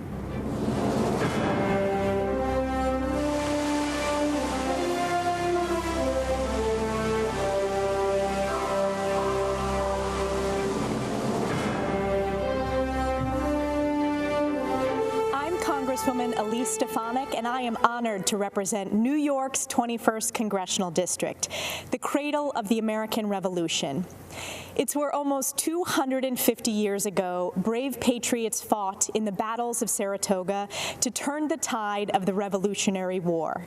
It's where 40 years ago in Lake Placid, a team of amateur hockey players out-hustled, out-skated, and defeated the Soviet Union, stunning the world and giving us the unforgettable Miracle on Ice. And today, it's home to Fort Drum and the historic 10th Mountain Division, the most deployed unit in the U.S. Army since 9/11, where I saw firsthand President Trump graciously thank and honor our men and women in uniform and sign the largest pay raise for our troops in a decade.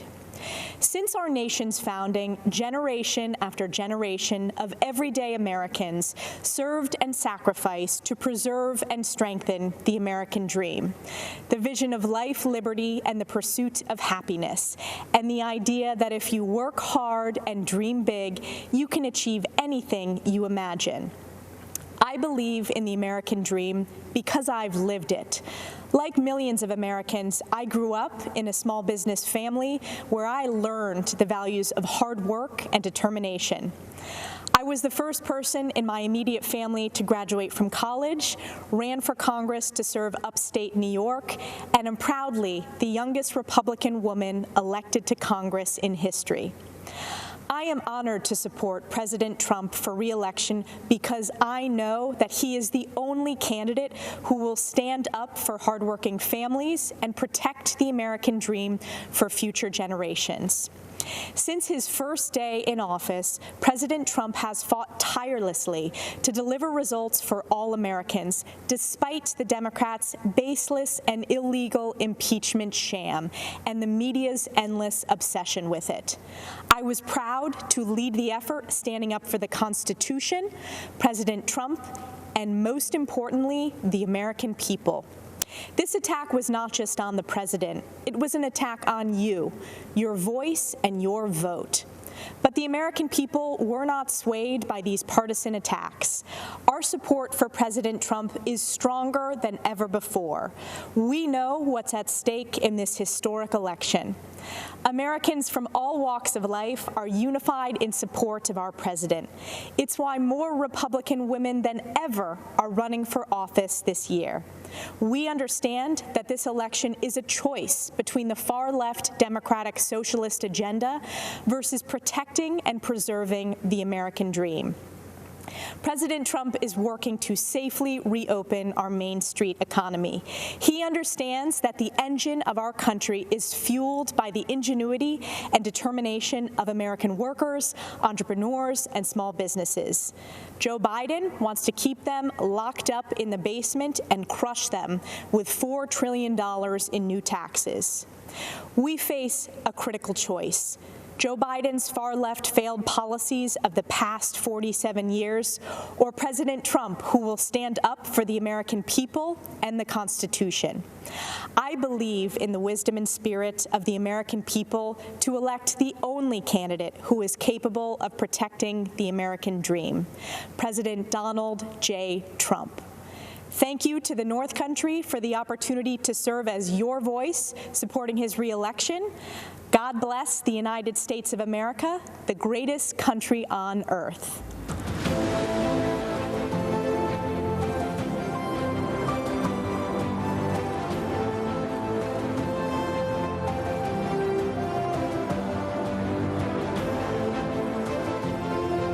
Good evening. I'm Madison Cawthorn, and I'm running to represent North Carolina's 11th Congressional District. This is a time of great adversity for our country, and I know something about adversity.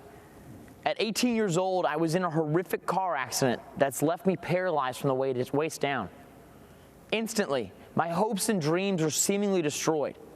I was given a 1% chance of surviving, but thanks to the power of prayer, a very loving community, and many skilled doctors, I made it. It took me over a year to recover.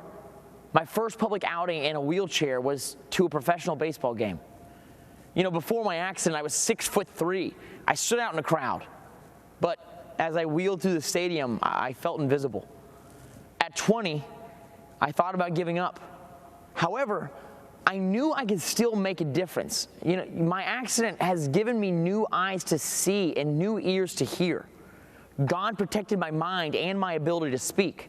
So I say to people who feel forgotten, ignored, and invisible, I see you. I hear you. At 20, I made a choice. In 2020, our country has a choice. We can give up on the American idea, or we can work together to make our imperfect union more perfect. I choose to fight for the future, to seize the high ground and retake the shining city on a hill. While the radical left wants to dismantle, defund, and destroy, Republicans, under President Trump's leadership, want to rebuild, restore, and renew. I just turned 25. When I'm elected this November, I'll be the youngest member of Congress in over 200 years. And if you don't think young people can change the world, then you just don't know American history. George Washington was 21 when he received his first military commission. Abe Lincoln, 22 when he first ran for office.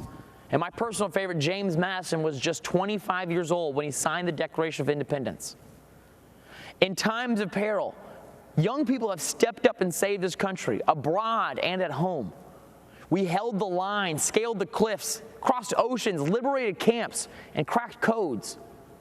Yet today, political forces want to usher in the digital dark ages, a time of information without wisdom, and tribalism without truth. National leaders on the left have normalized emotion-based voting and a radicalized identity politics that rejects Martin Luther King's dream. MLK's dream is our dream, for all Americans to be judged solely on their character. Millions of people risk their lives every year to come here because they believe in the dream of MLK and the American dream. Join us as we, the Party of Freedom, double down on ensuring the American dream for all people. We are committed to building a new town square. It welcomes all ideas and all people. Here we will have freedom of speech, not freedom from speech. To liberals, I say let's have a conversation. Be a true liberal. Listen to other ideas and let the best ones prevail. And to conservatives, I say let's define what we support and win the argument in areas like healthcare and on the environment. In this new town square, you don't have to apologize for your beliefs or cower to a mob.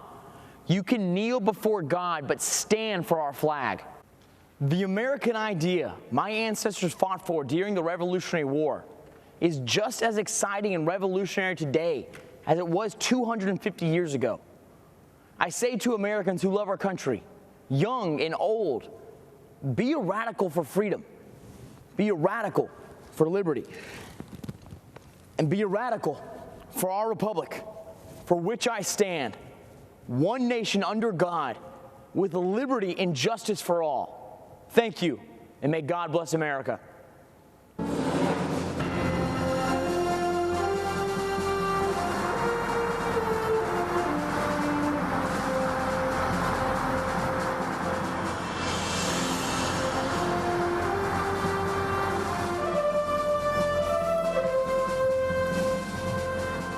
I'm Jack Brewer, a former three-time NFL team captain, college professor, coach, husband, son, and father.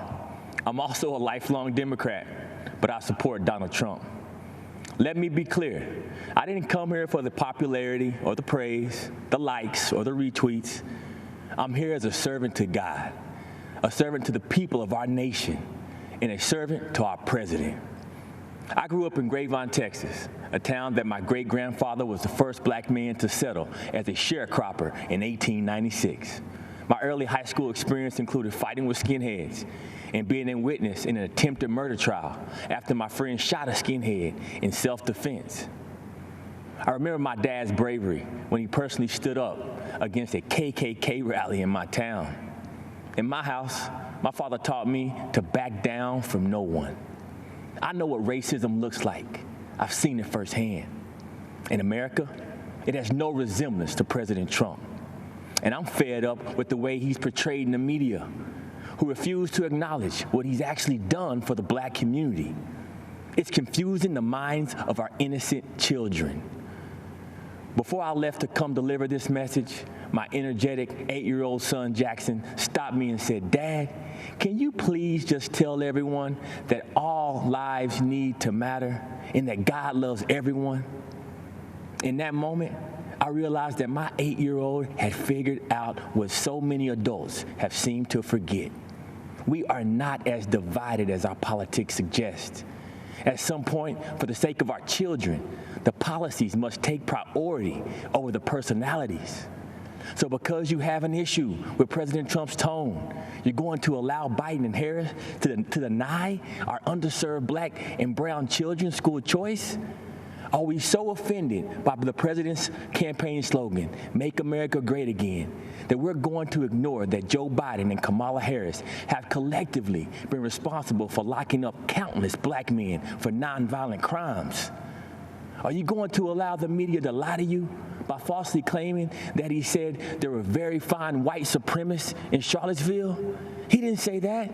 It's a lie. And ignore the so-called Black Lives Matter organization that openly, on their website, calls for the destruction of the nuclear family. My fellow Americans, our families need each other. We need black fathers in the homes with their wives and children. The future of our communities depend on it. I'm blessed to be able to run inner-city youth programs and to also teach in prisons across America. The inmates in my federal prison program literally receive days off their sentence just for attending my class. And that's thanks to President Donald Trump and his First Step Act.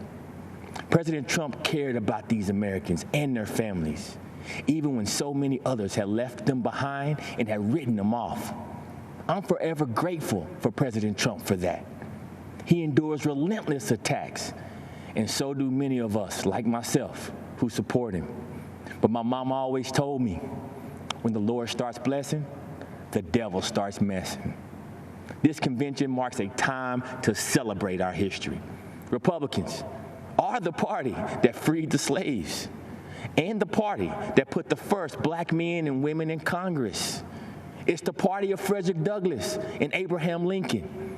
And now, Tim Scott and Donald Trump.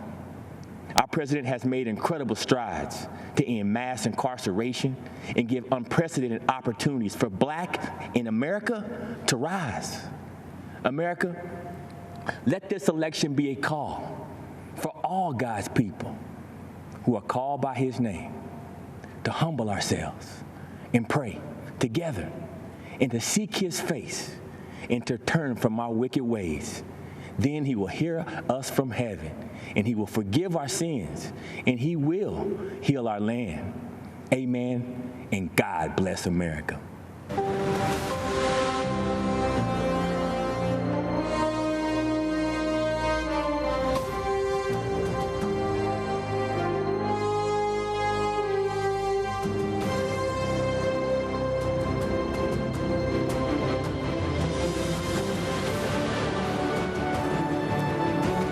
Greetings. My name is Chen Guangcheng. Standing up to tyranny is not easy, I know.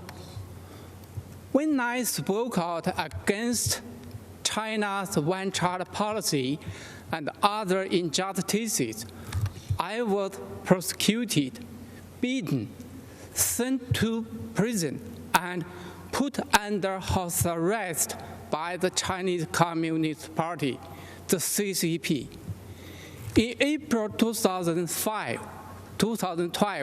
I escaped and was given shelter in the American Embassy in Beijing.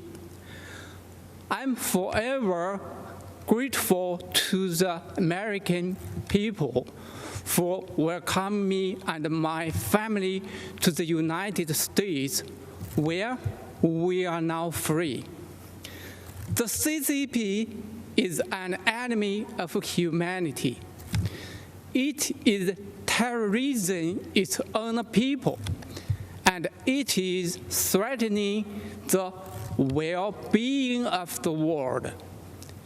In China, expressing beliefs or ideas not approved by the CCP, religion, democracy, human rights can lead to prison. The nation lives under mass surveillance and censorship.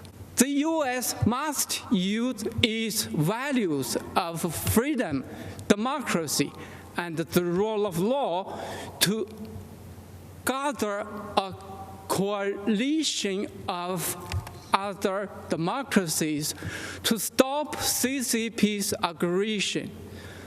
President Trump had led on this, and we need the other countries to join him in this fight, a fight for our future. Standing up to fight unfairness isn't easy, I know.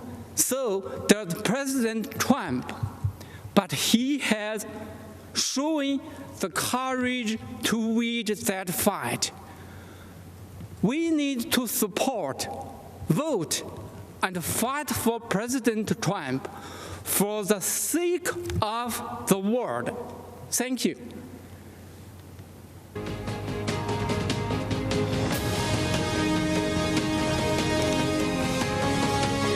I'm Congressman Lee Zeldin. Tonight, as we celebrate America as a land of heroes, I'm here at a VFW Post of Heroes in West Hampton Beach, New York.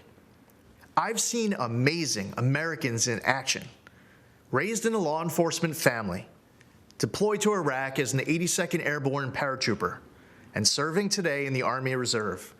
My generation of post-9/11 veterans has huge shoes to fill, following our greatest generation that fought tyranny and saved the world. All over our country, everyday heroes serve and sacrifice for the greater good. Farmers, truckers, craftsmen, these heroes keep America running, and President Trump fights for them every day. This year, we've especially relied on one particular group of heroes, frontline medical workers. My twin daughters, Michaela and Ariana, were born over 14 weeks early. They weighed just 1.5 pounds. At 2 weeks, Michaela went into septic shock, had a stroke, and underwent brain surgery, leaving 1/3 of the left side of her brain a hole. Her doctors didn't believe Michaela would survive, fearing dire permanent consequences even if she did. Through the miracles of modern medicine, power of prayer, and her will to live, My daughters are now starting high school and doing great, with no long-term effects from those frightful months in the NICU. So when I learned my county's PPE stockpile was depleted, I immediately thought of those healthcare workers who saved my baby girls. Jared Kushner and I were on the phone late into that Saturday night. The very next day, President Trump announced he was sending us 200,000 N95 masks. He actually delivered almost 400,000. That number quickly grew to 1.2 million masks, gowns, and more. The president sent thousands of ventilators to New York. He deployed the USS Comfort and converted the Javits Center to a field hospital.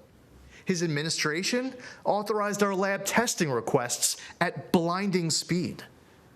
During a once-in-a-century pandemic, an unforeseeable crisis sent to us from a faraway land, the president's effort for New York was phenomenal. For our nation to emerge even stronger, more prosperous, freer, and more secure than ever, to make our country greater than ever before, we must re-elect President Trump. We are the land of the free because of the brave.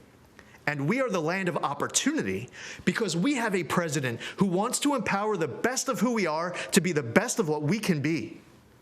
There's never been a nation greater than ours, never a people more resilient than ours, and never a future for America more promising than ours right now. Keeping America great is up to us, and losing is not an option. Very proud to have President Trump in office here.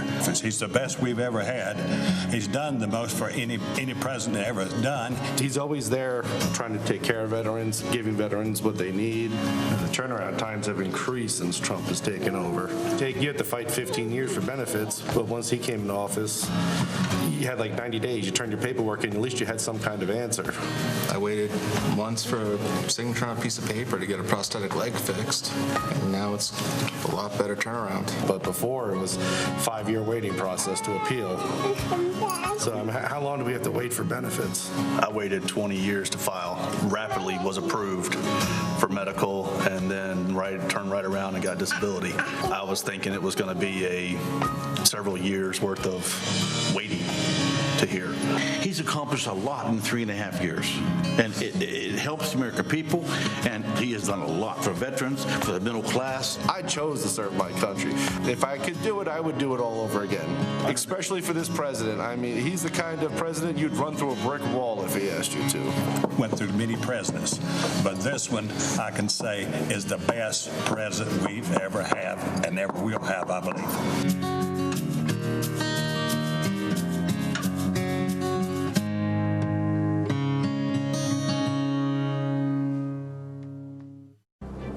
Hello, everyone, and thank you for inviting me into your home this evening. It's truly a privilege. My name is Joni Ernst. I was raised on a small family farm here in Iowa, where I learned the importance of faith, hard work, and service. I worked my way through college, then dedicated my life to serving my country as a local official, a battalion commander in the military, and as a U.S. Senator. Service. It's more than a word to me. It's a mission, a way of life. It's what brought me to Cedar Rapids, Iowa in 2008 when I was in the National Guard. We saw historic floods that swept through the communities. We lent a helping hand to our fellow Iowans who were literally underwater.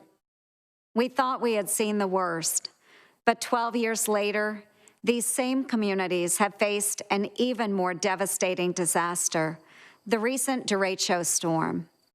If you don't live in Iowa, you may not have heard much about it at first. While reporters here in the state were in the trenches covering the equivalent of a Category 2 hurricane, most of the national media looked the other way. To them, Iowa is still just flyover country. Houses, farms were destroyed. About 1/3 of our crops here were damaged. In some cases, these storms wiped out a lifetime of work, And yet Iowa farmers didn't hesitate to grab their chainsaws and check on their neighbors. Our farmers live every day with that sense of service, the stewards of the land, the ones who feed and fuel the world. President Trump quickly signed an emergency declaration for Iowa to provide relief. And of course, when President Trump came to Cedar Rapids, the national media finally did too. For years, I've worked closely with the president for farmers in Iowa and across the country.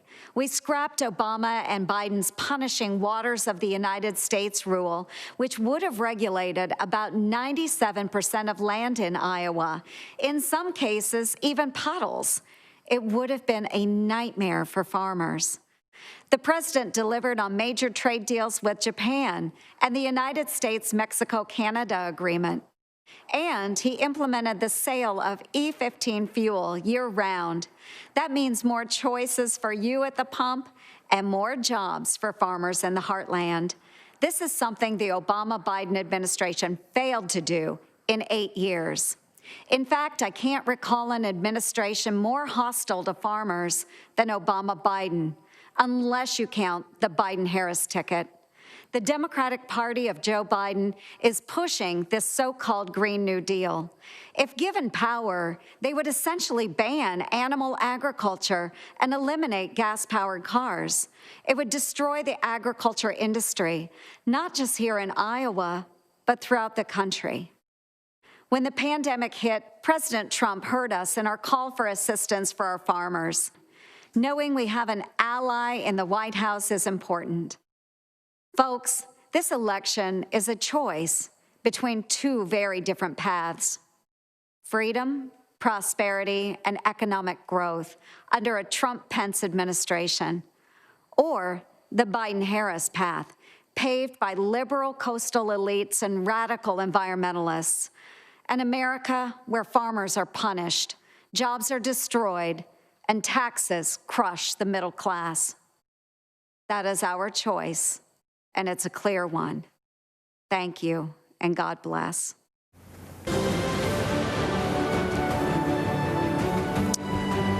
Ladies and gentlemen, I'm Burgess Owens. Shackled in the belly of a slave ship, an 8-year-old boy named Silas Burgess came to America to be sold on an auction block. By the grace of God and the courage of slaves who believed in freedom, Silas escaped through the Underground Railroad and settled in the great state of Texas. He went on to become a successful entrepreneur. He built his community's first church, first elementary school, and purchased 102 acres of farmland, which he paid off in 2 years.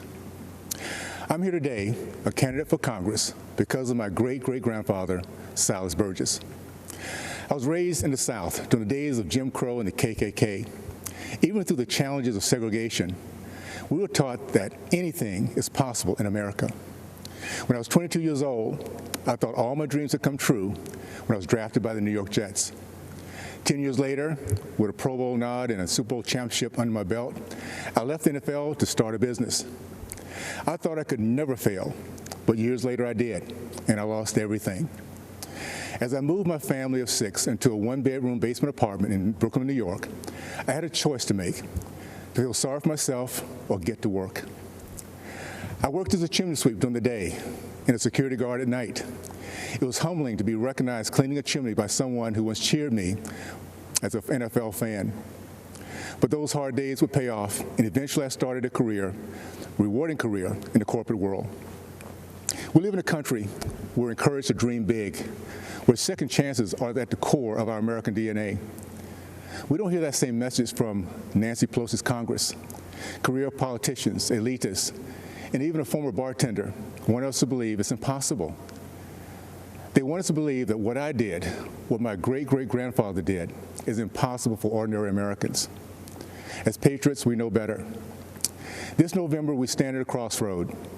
Mobs torch our cities while popular members of Congress promote the same socialism that my father fought against in World War II. We have a Democratic candidate for president who says that I'm not black if I don't vote for him. Now more than ever, we need leaders who stand by their principles and won't compromise their values for political opportunities. Now, more than ever, we need leaders who will stand up to the lawlessness supported by the radical left. This November, we have an opportunity to reject the mob mentality and once again be the America that my great-great-grandfather believed in. During the Trump administration, business ownership among blacks, Hispanics, and females have reached all-time highs. Those same groups enjoyed record-low unemployment and unprecedented prosperity, and we're just getting started. I'm running for Congress because we don't need more career politicians. We need a few more chimney sweeps. We need more leaders like President Trump who understand the freedoms that make up the fabric of America. My fellow Americans, specifically my Democrat and independent friends, it is now time for us to unite and put aside partisan barriers. Help us win back the House, keep the Senate, and give our president 4 more years, and I promise you, we will make you proud. Thank you, and God bless the United States of America.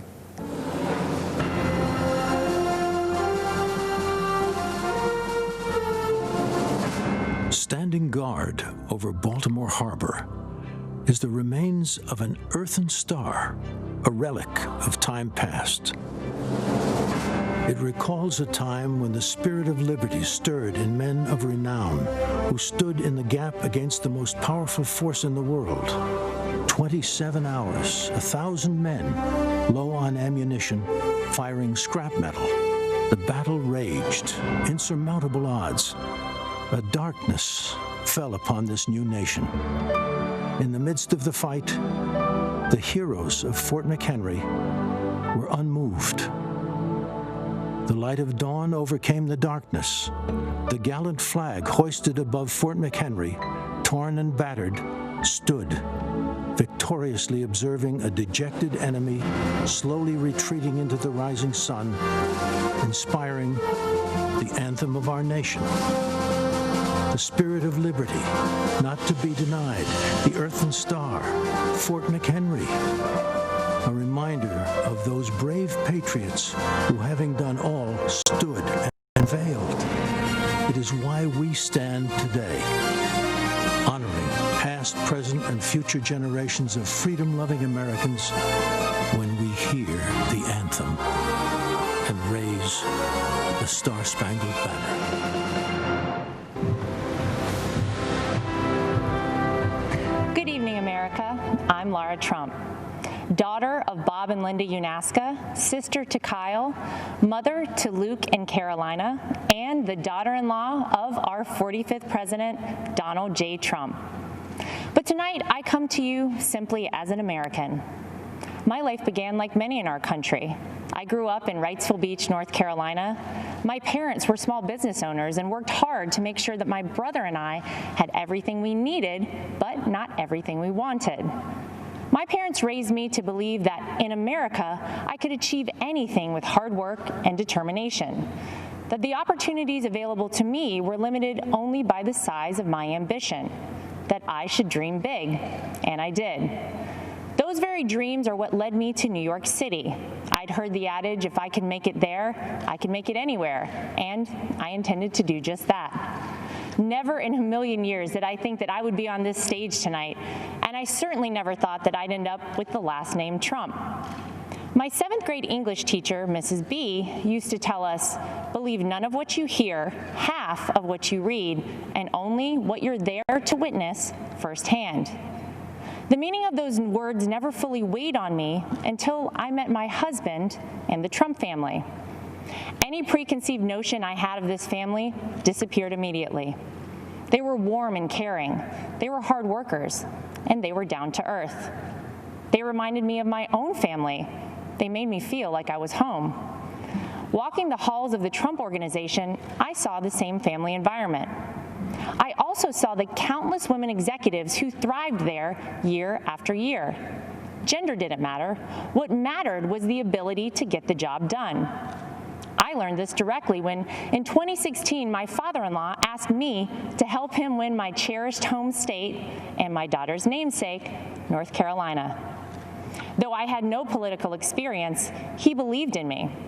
He knew I was capable, even if I didn't. So it didn't surprise me when President Donald Trump appointed so many women to senior level positions in his administration. Secretary of the United Nations, Secretary of the Air Force, the first female CIA director, the first black female director of the Fish and Wildlife Service, and countless ambassadors, just to name a few. Under President Trump's leadership, women's unemployment hit the lowest level since World War II. 4.3 million new jobs have been created for women. In 2019 alone, women took over 70% of all new jobs.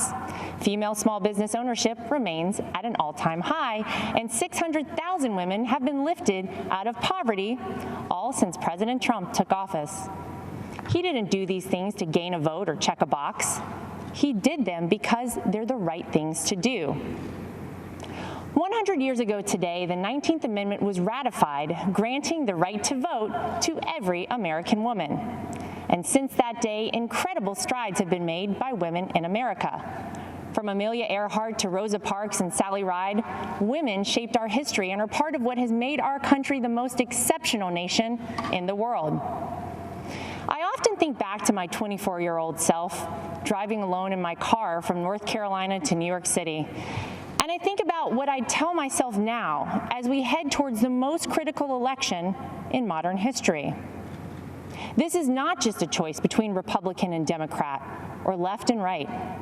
This is an election that will decide if we keep America, America, or if we head down an uncharted, frightening path towards socialism. Abraham Lincoln once famously said, "America will never be destroyed from the outside. If we falter and lose our freedoms, it will be because we destroyed ourselves."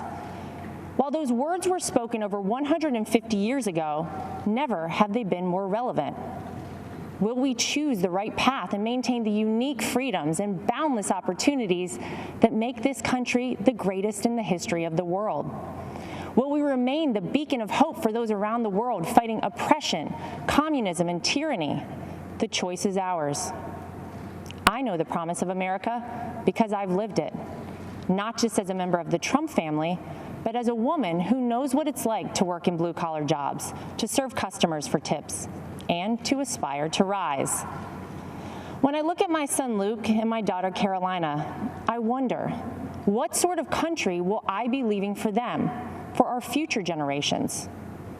In recent months, we've seen weak, spineless politicians cede control of our great American cities to violent mobs.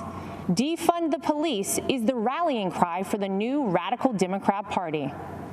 Joe Biden will not do what it takes to maintain order, to keep our children safe in our neighborhoods and in their schools, to restore our American way of life.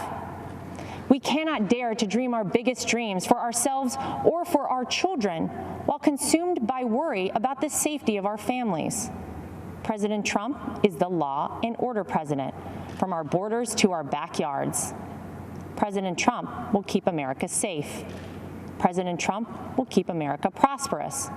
President Trump will keep America, America. If you're watching tonight and wrestling with your vote on November 3rd, I implore you, tune out the distorted news and biased commentary and hear it straight from someone who knows. I wasn't born a Trump. I'm from the South. I was raised a Carolina girl. I went to public schools and worked my way through a state university. Mrs. B from my 7th grade English class was right. What I learned about our president is different than what you might have heard. I learned that he's a good man, that he loves his family, that he didn't need this job, that no one on earth works harder for the American people, that he's willing to fight for his beliefs and for the people and the country that he loves. He is a person of conviction. He is a fighter and will never stop fighting for America. He will uphold our values. He will preserve our families. And he will build upon the great American edict that our union will never be perfect until opportunity is equal for all, including and especially for women. Our 40th president, Ronald Reagan, said it best: "The dreams of people may differ, but everybody wants their dreams to come true. And America, above all places, gives us the freedom to do that." It's up to us to keep this country a place where no dream is out of reach for our children and generations beyond. To my father-in-law, thank you for believing in me. Thank you for bravely leading this country, and thank you for continuing to fight every day for America. May God bless and protect the Gulf states in the path of the hurricane. May God bless our troops, and may God continue to bless this incredible country.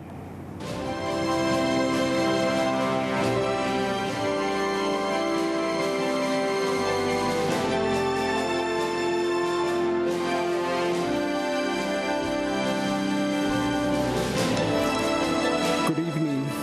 My name is Sam Vigil. There is a hole in my heart since my beloved Jackie was taken from me. This is her story. There were two things that Jackie loved to do every day. One was to go to the gym and tweet out Bible verses and prayers to her friends. On November 19th, the tweet stopped. That day started out like any other day. She left for the gym early in the morning. I heard the garage door open. Seconds later, I heard the car horn. I went outside to see if she had forgotten something. What I saw was a Jeep blocking her car in the driveway. I noticed the bullet hole in Jackie's window. I saw someone jumping into the Jeep and speeding away. Jackie had just been shot and killed in cold blood. We think this was a carjacking gone wrong, very wrong. Every time I open the garage door or stand in the driveway, I hear that horn. I see her slumped in the seat. When I go to bed at night, that sound and image haunt me.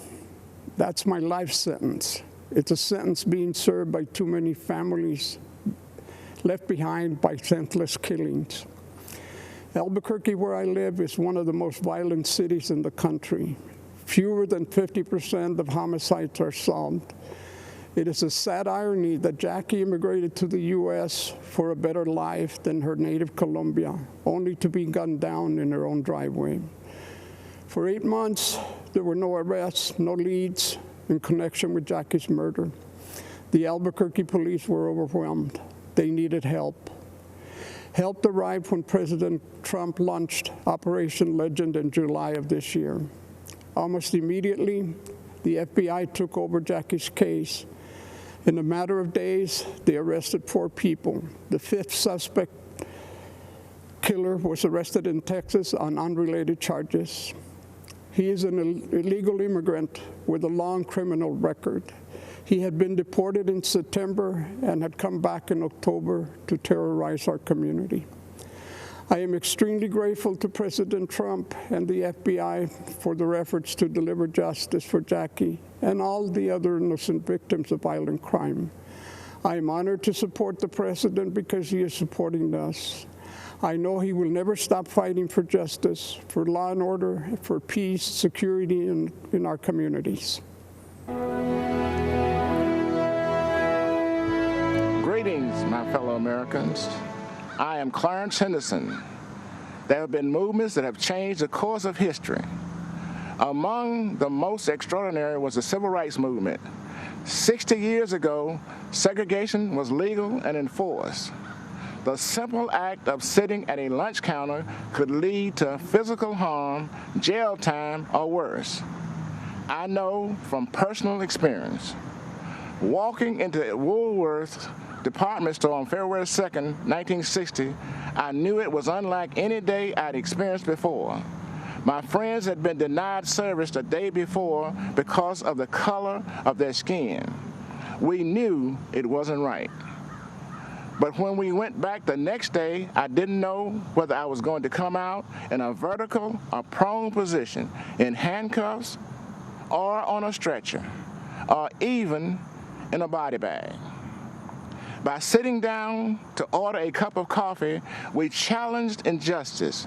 We knew it was necessary, but we didn't know what would happen. We faced down the KKK. We were cursed at and called all kinds of names. They threatened to kill us, and some of us were arrested, but it was worth it. Our actions inspired similar protests throughout the South against racial injustice. And in the end, segregation was abolished, and our country moved a step closer to true equality for all. That's what actual peaceful protest can accomplish. America isn't perfect. We're always improving. But the great thing about this country is that it's not where you come from, it's where you're going. I was born on what some would call the wrong side of the tracks. I don't even have a birth certificate. I never attended an integrated school, and am the only one out of my immediate family who graduated from college, an HBCU. I'm a military veteran and a civil rights activist. And you know what else? I'm a Republican, and I support Donald Trump. If that sounds strange, you don't know your history. It was the Republican Party that passed the 13th Amendment, abolishing slavery. It was the Republican Party that passed the 14th Amendment, giving black men citizenship. It was the Republican Party that passed the 15th Amendment, giving black men the right to vote. Freedom of thought is a powerful thing. There are Americans, voters all over the country, who media is trying to convince to conform to the same old Democratic talking points. You know what that'll get you? The same old results. Joe Biden had the audacity to say, if you don't vote for him, you ain't black. Well, to that, I say, if you do vote for Biden, you don't know history. Donald Trump is not a politician. He's a leader. Politicians are a dime a dozen. Leaders are priceless. The record funding Trump gave HBCUs is priceless too. So are the record number of jobs he created for the black community, and the investment he drove into our neighborhoods with tax incentives and opportunity zones. And so are the lives he restored by passing criminal justice reform, where 91% of the inmates released are black. These achievements demonstrate that Donald Trump truly cares about black lives. His policies show his heart.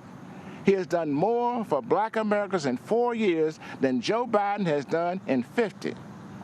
Donald Trump is offering real and lasting change, an unprecedented opportunity to rise, a country that embraces the spirit of the civil rights movement of the 60s, a place where people are judged by the content of their character, their talents and abilities, not by the color of their skin. This is the America I was fighting for 60 years ago. This is the America Donald Trump is fighting for today. Let's all join in this fight for re-electing President Trump on November 3rd. Thank you.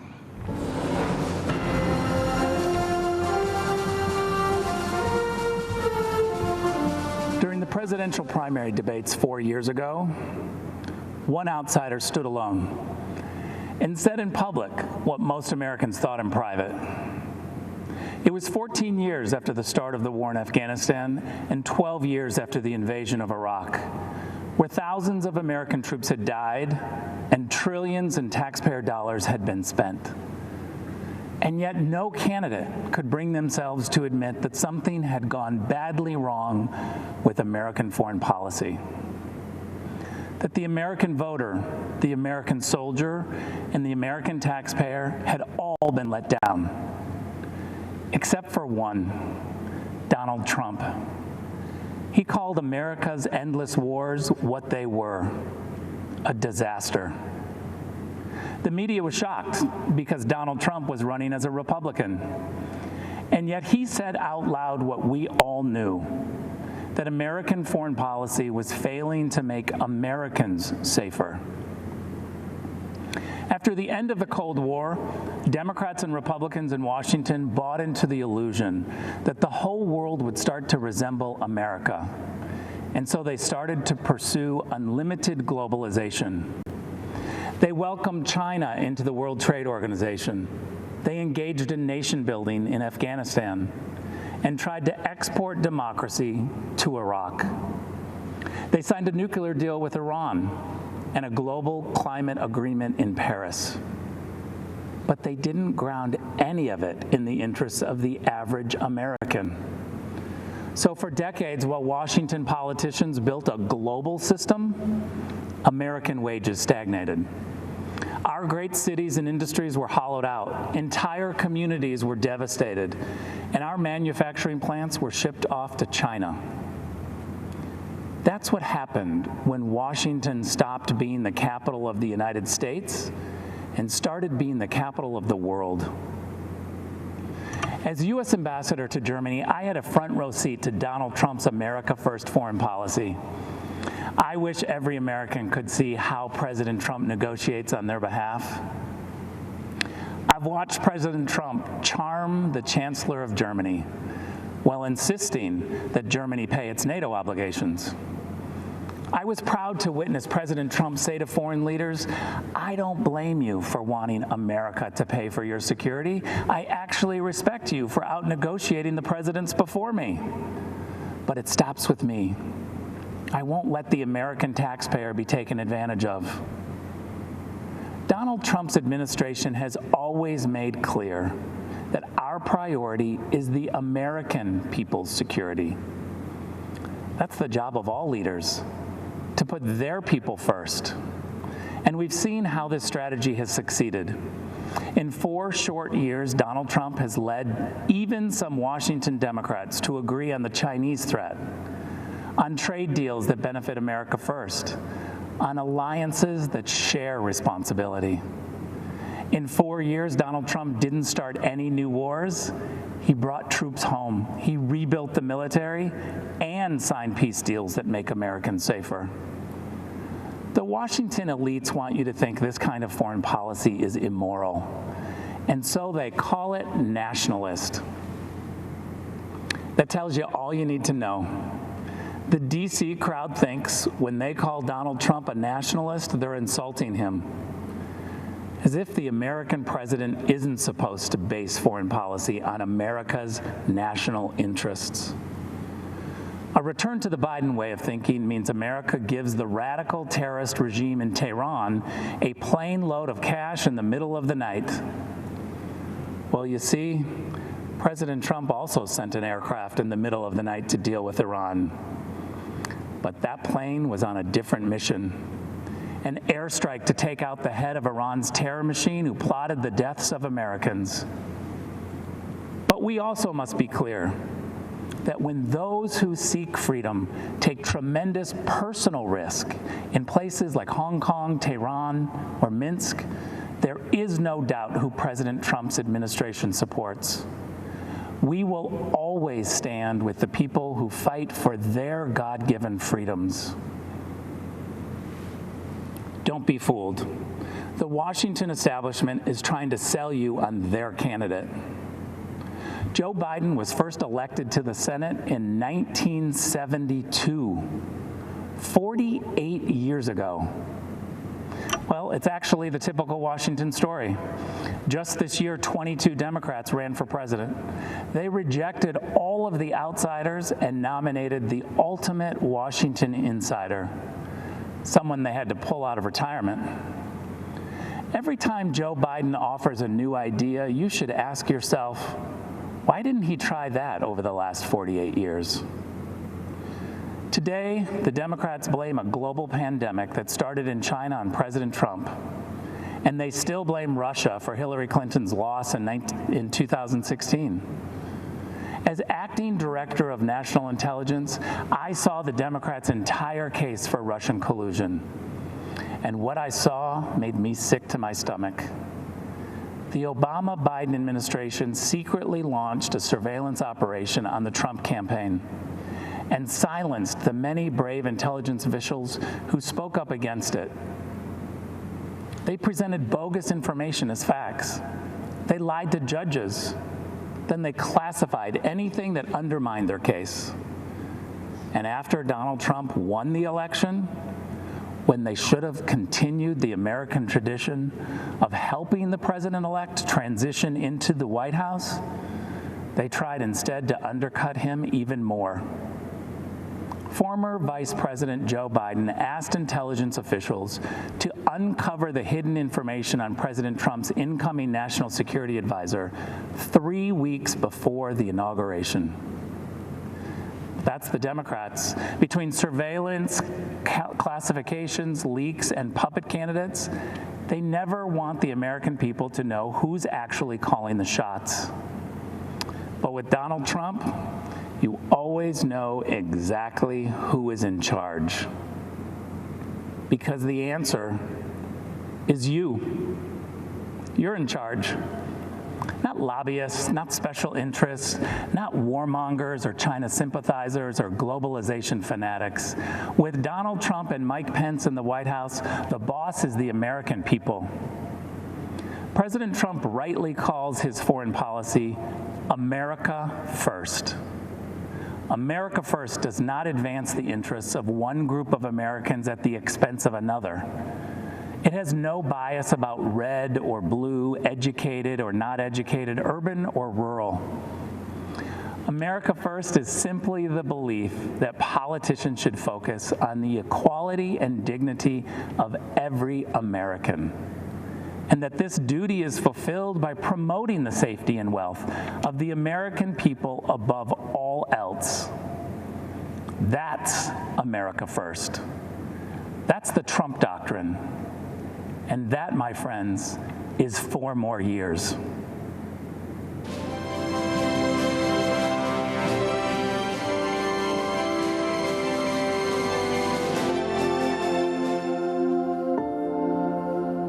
By dawn's early light, millions of Americans give thanks for this land, our liberties, and those who defend it. That same pride inspired the words of our national anthem, penned here as the smoke of battle lifted over 2 centuries ago.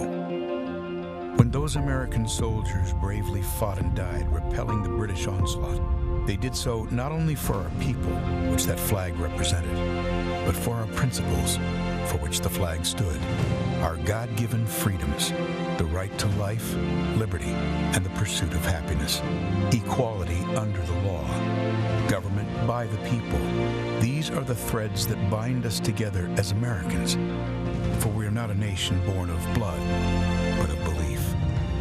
And even though that old flag has sometimes been battered and beaten, faded and forgotten, fired upon and set ablaze, there are heroes throughout our history who have picked up those tattered strands, mended them, and raised our flag anew.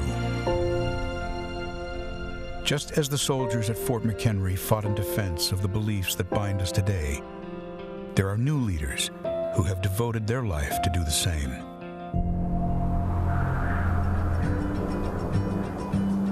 Greetings across the amber waves of grain. This is Mike Pence. Across Indiana highways and homes, his voice warmly welcomed Hoosiers each morning. Mike Pence filled the radio waves with conservative commentary, guarding our American ideals. But much like the man who inspired him, Mike didn't grow up a Republican. As President Reagan said, freedom is never more than 1 generation away from extinction. His grandfather was a hard-working Irish immigrant who drove a bus to provide for his family. His father served our nation bravely in the Korean War and earned a Bronze Star.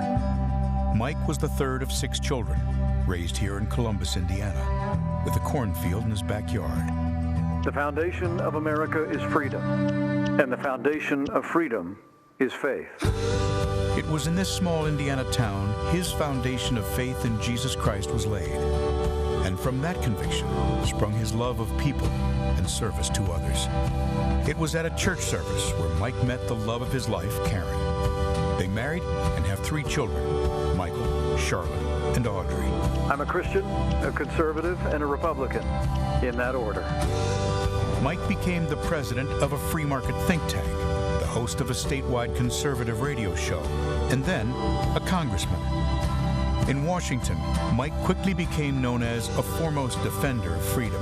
He led conservatives in the fight to protect our time-honored values of family, faith, life, liberty, and limited government. Our nation's strength begins at home, because strong families make a strong America. Mike earned the trust of the people of his state and became the 50th governor of Indiana. He delivered the largest state tax cut in Indiana history, expanded school choice, led the country in manufacturing, and helped more Hoosiers get to work than ever before. But he wasn't through. ABC News has learned that Donald Trump will choose Indiana Governor Mike Pence to be his running mate. I would like to introduce a man who I truly believe will be the next Vice President of the United States, Governor Mike Pence. As our Vice President, Mike Pence has held tightly to those threads of freedom woven through our history.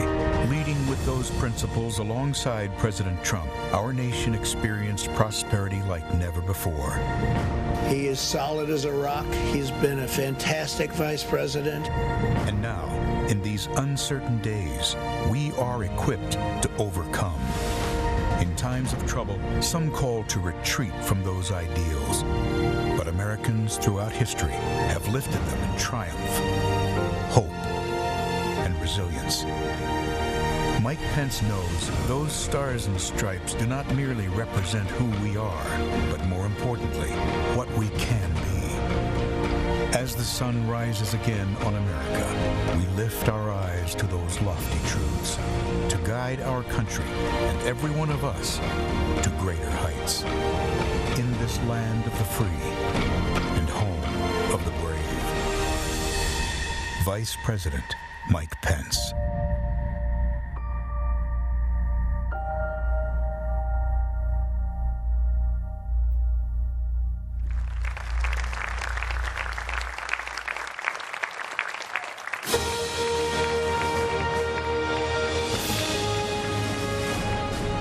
Please welcome the Vice President of the United States, Mike Pence, accompanied by the Second Lady, Mrs. Karen Pence.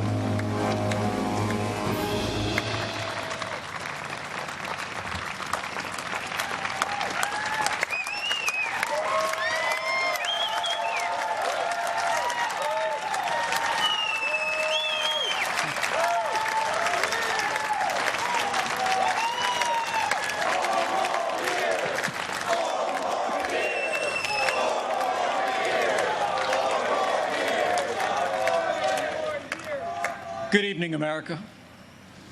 It's an honor to speak to you tonight from the hallowed grounds of Fort McHenry, the site of the very battle that inspired the words of our national anthem. Those words have inspired this land of heroes in every generation since. It was on this site 206 years ago when our young republic heroically withstood a ferocious naval bombardment from the most powerful empire on earth. They came to crush our revolution, to divide our nation, and to end the American experiment. The heroes who held this fort took their stand for life, liberty, freedom, and the American flag. And those ideals have defined our nation. But they were hardly ever mentioned at last week's Democratic National Convention. Instead, Democrats spent 4 days attacking America. Joe Biden said that we were living through a season of darkness. But as President Trump said, where Joe Biden sees American darkness, we see American greatness.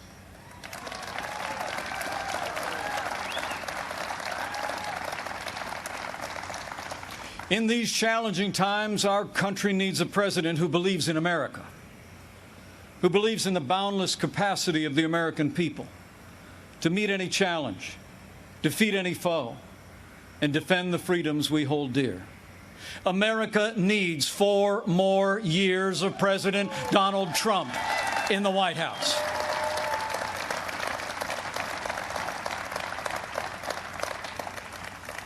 Before I go further, allow me to say a word to the families and communities in the path of Hurricane Laura.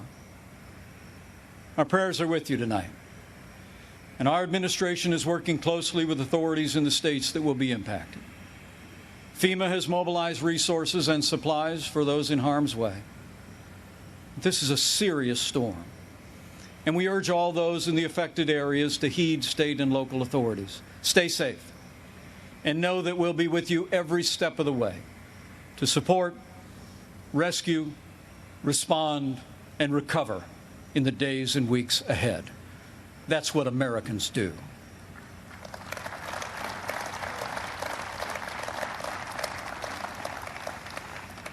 Four years ago, I answered the call to join this ticket because I knew that Donald Trump had the leadership and the vision to make America great again. And for the last 4 years, I've watched this president endure unrelenting attacks, but get up every day and fight to keep the promises that he made to the American people. So with gratitude for the confidence President Donald Trump has placed in me, the support of our Republican Party, and the grace of God, I humbly accept your nomination to run and serve as Vice President of the United States.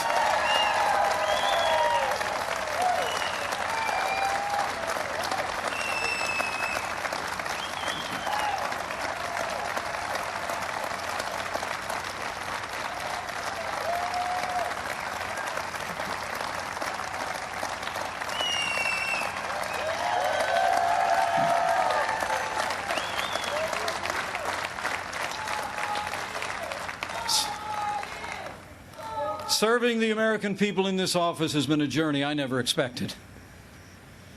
It's a journey that would not have been possible without the support of my family, beginning with my wonderful wife, Karen.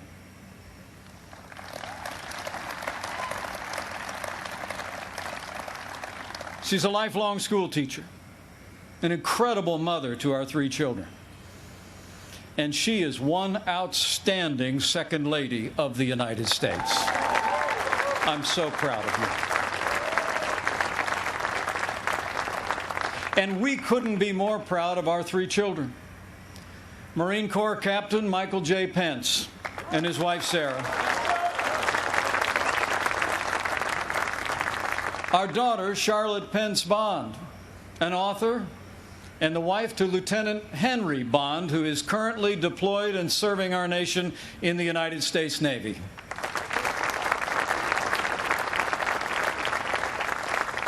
And our youngest, a recent law school grad, our daughter Audrey, and her fiancé, who, like so many other Americans, had to delay their wedding this summer. But we can't wait for Dan to be a part of our family.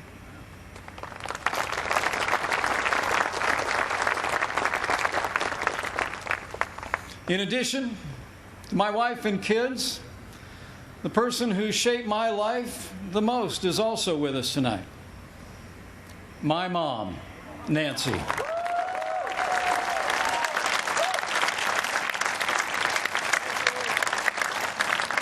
She is the daughter of an Irish immigrant, 87 years young.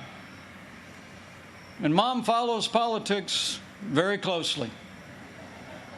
And the truth be told, sometimes I think I'm actually her second favorite candidate on the Trump-Pence ticket. Thank you, Mom. I love you.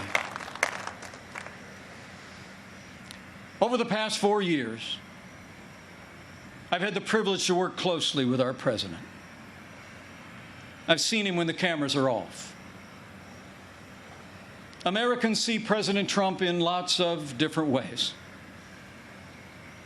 But there's no doubt how President Trump sees America. He sees America for what it is. A nation that has done more good in this world than any other. A nation that deserves far more gratitude than grievance. And if you want a president who falls silent when our heritage is demeaned or insulted, he's not your man.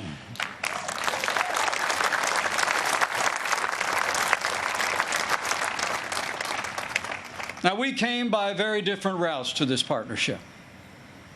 And some people think we're a little bit different. But you know, I've learned a few things watching him. Watching him deal with all that we've been through over the past 4 years. He does things in his own way, on his own terms. Not much gets past him. And when he has an opinion, he's liable to share it. He's certainly kept things interesting. But more importantly, President Donald Trump has kept his word to the American people.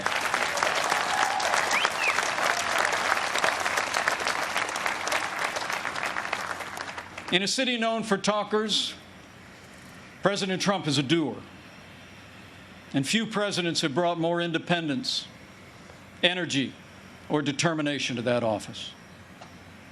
4 years ago, we inherited a military hollowed out by devastating budget cuts, an economy struggling to break out of the slowest recovery since the Great Depression.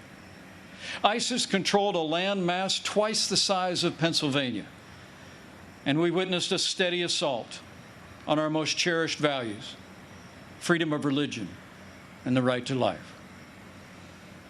That's when President Donald Trump stepped in. And from day one, he kept his word. We rebuilt our military. This president signed the largest increase in our national defense since the days of Ronald Reagan and created the first new branch of our armed forces in 70 years, the United States Space Force.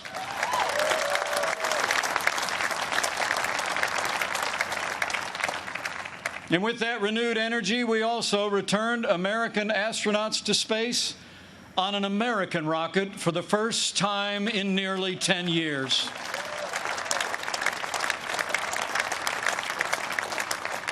And after years of scandal that robbed our veterans of the care that you earned in the uniform of the United States, President Trump kept his word again.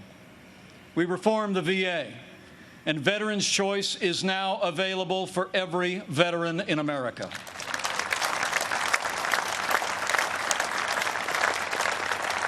Our armed forces and our veterans fill this land of heroes. And many join us tonight in this historic fort. Tonight we have among us 4 recipients of the Medal of Honor.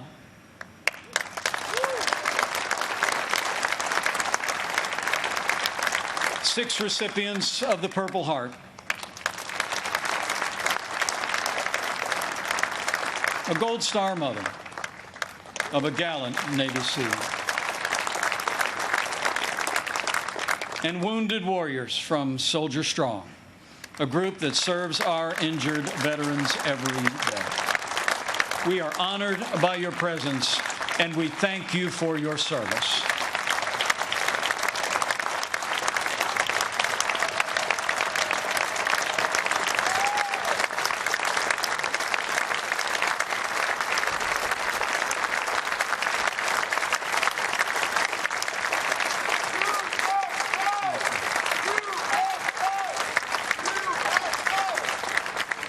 With heroes just like these, we defend this nation every day. And under this Commander-in-Chief, we've taken the fight to radical Islamic terrorists on our terms, on their soil. Last year, American armed forces took the last inch of ISIS territory, crushed their caliphate, and took down their leader without one American casualty. And I was there when President Trump gave the order to take out the world's most dangerous terrorist. Iran's top general will never harm another American because Qasem Soleimani is gone.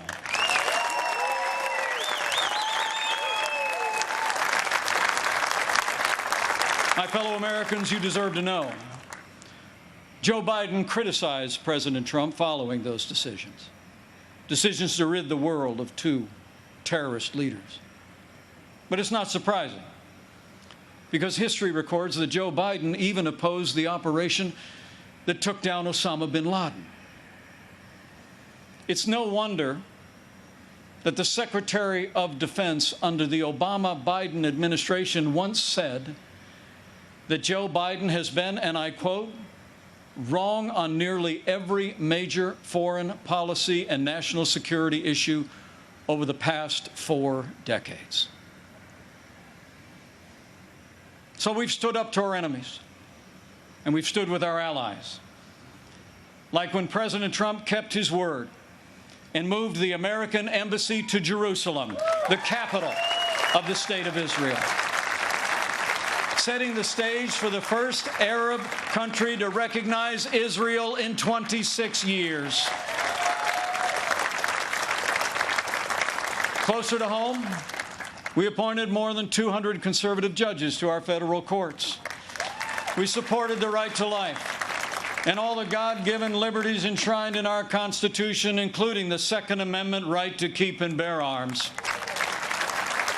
And when it came to the economy, President Trump kept his word and then some. We passed the largest tax cut and reform in American history. We rolled back more federal red tape than any administration ever had. We unleashed American energy and fought for free and fair trade. And in our first 3 years, businesses large and small created more than 7 million good-paying jobs, including 500,000 manufacturing jobs all across America. Our country became a net exporter of energy for the first time in 70 years. Unemployment rates for African Americans and Hispanic Americans hit the lowest level ever recorded. And on this 100th anniversary of the woman's right to vote, I'm proud to report that under President Donald Trump, we achieved the lowest unemployment rate for women in 65 years. And more Americans working than ever before. In our first 3 years, we built the greatest economy in the world. We made America great again.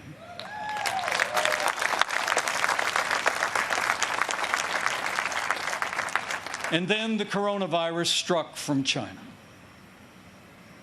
Before the first case of the coronavirus spread within the United States, the President took unprecedented action and suspended all travel from China, the second largest economy in the world. Now, that action saved untold American lives. And I can tell you firsthand, it bought us invaluable time to launch the greatest national mobilization since World War II. President Trump marshaled the full resources of our federal government from the outset. He directed us to forge a seamless partnership with governors across America in both political parties. We partnered with private industry to reinvent testing and produce supplies that were distributed to hospitals around the land. Today, we're conducting more than 800,000 tests a day, and we have coordinated the delivery of billions of pieces of personal protective equipment for our amazing doctors, nurses, and healthcare workers.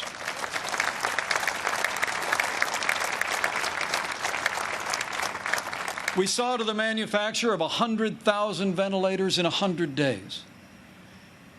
And no one who required a ventilator was ever denied a ventilator in the United States.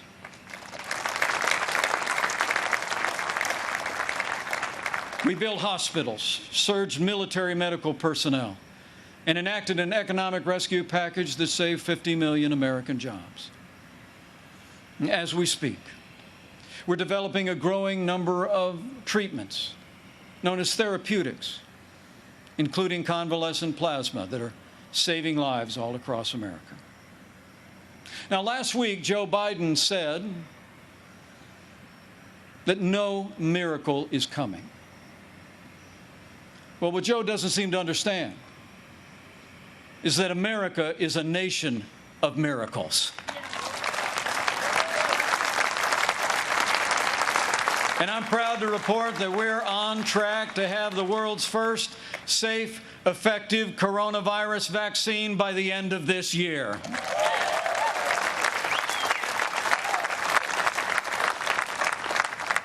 After all the sacrifice in this year like no other, all the hardship, we're finding our way forward again. But tonight, our hearts are with all the families who've lost loved ones and have family members still struggling with serious illness. In this country, we mourn with those who mourn. We grieve with those who grieve. And this night, I know that millions of Americans will pause and pray for God's comfort for each of you. You know, our country doesn't get through such a time unless its people find strength within. The response of doctors, nurses, first responders, farmers, factory workers, truckers, and everyday Americans who put the health and safety of their neighbors first has been nothing short of heroic.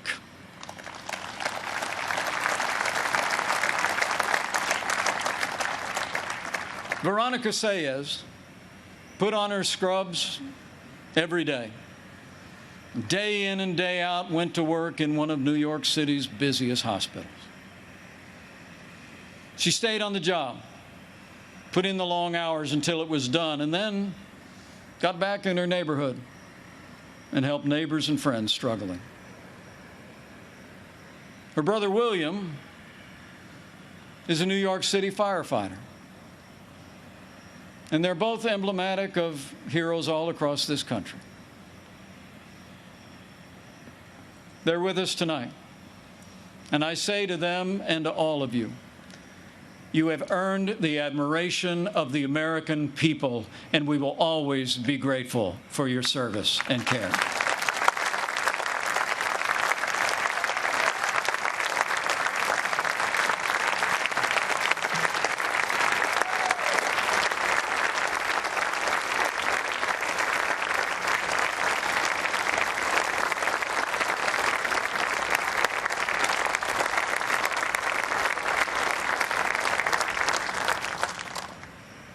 Thanks to the courage and compassion of the American people, we're slowing the spread. We're protecting the vulnerable. And we're saving lives. And we're opening up America again. Because of the strong foundation that President Trump poured in our first 3 years, we've already gained back 9.3 million jobs in the last 3 months alone.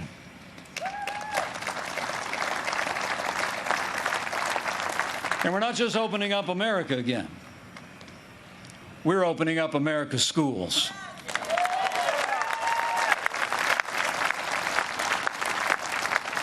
And I'm proud to report that my wife, Karen, that school teacher I've been married to, will be returning to her classroom next week. And so to all of our heroic teachers and faculty and staff, thank you for being there for our kids. We're going to stay with you every step of the way.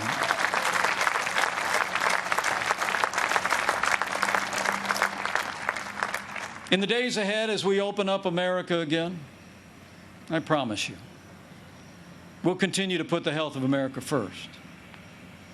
And as we work to bring this economy back, we all have a role to play, and we all have a choice to make.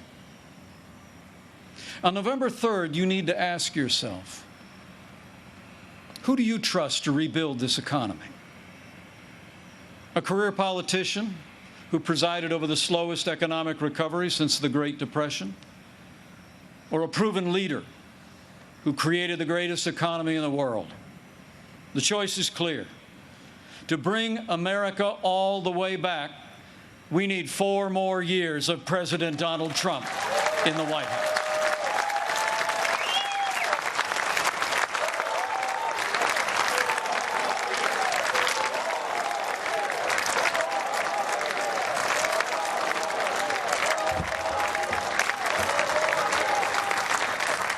My fellow Americans, we're passing through a time of testing.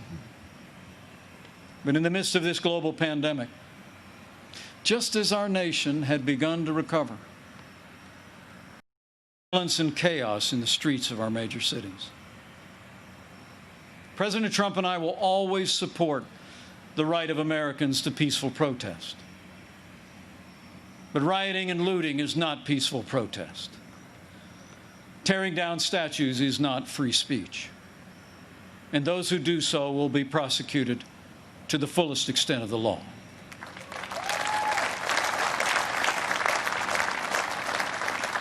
Last week, Joe Biden didn't say one word about the violence and chaos engulfing cities across this country. So let me be clear. The violence must stop, whether in Minneapolis, Portland, or Kenosha. Too many heroes have died defending our freedom to see Americans strike each other down. We will have law and order on the streets of this country for every American of every race and creed and color.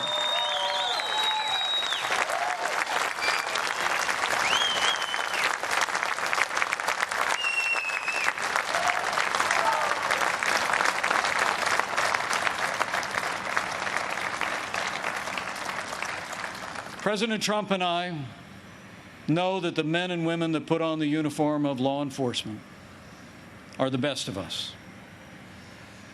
Every day, when they walk out that door, they consider our lives more important than their own. People like Dave Patrick Underwood, an officer in the Department of Homeland Security's Federal Protective Service, who was shot and killed during the riots in Oakland, California. Dave's heroism is emblematic of the heroes that serve in blue every day. And we're privileged tonight to be joined by his sister, Angela. Angela, we say to you, we grieve with your family. And America will never forget or fail to honor Officer Dave Patrick Underwood.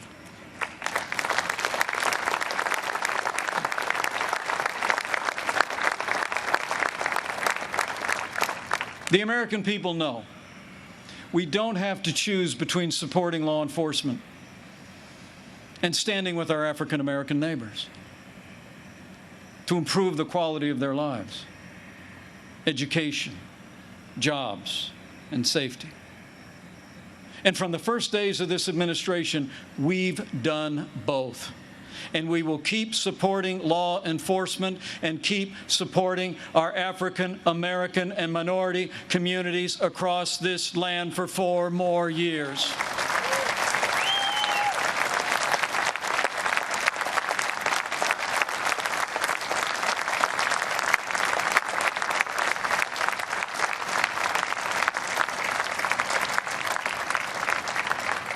Now, Joe Biden says that America is systemically racist and that law enforcement in America has, and I quote, an implicit bias against minorities.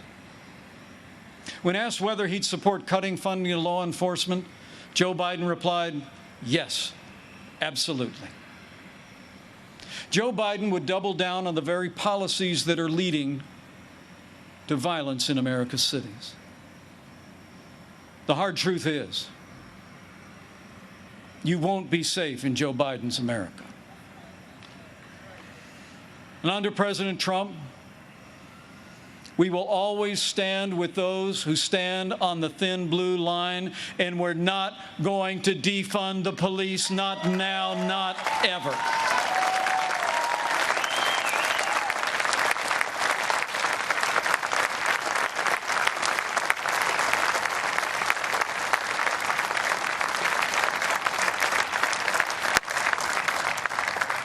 My fellow Americans, we're passing through a time of testing, but soon we will come to a time for choosing. Joe Biden has referred to himself as a transition candidate, and many were asking, transition to what? But last week, Democrats didn't talk very much about their agenda. And if I were them, I wouldn't either. I mean, Bernie Sanders did tell his followers that Joe Biden would be the most liberal president in modern times. In fact, He said, and I quote, that many of the ideas he fought for, that just a few years ago were considered radical, are now mainstream in the Democratic Party. At the root of their agenda is the belief that America is driven by envy, not aspiration. That millions of Americans harbor ill will toward our neighbors instead of loving our neighbors as ourselves. The radical left believes that the federal government must be involved in every aspect of our lives to correct those American wrongs. They believe the federal government needs to dictate how Americans live, how we should work, how we should raise our children, and in the process deprive our people of freedom, prosperity, and security. Their agenda is based on government control. Our agenda is based on freedom.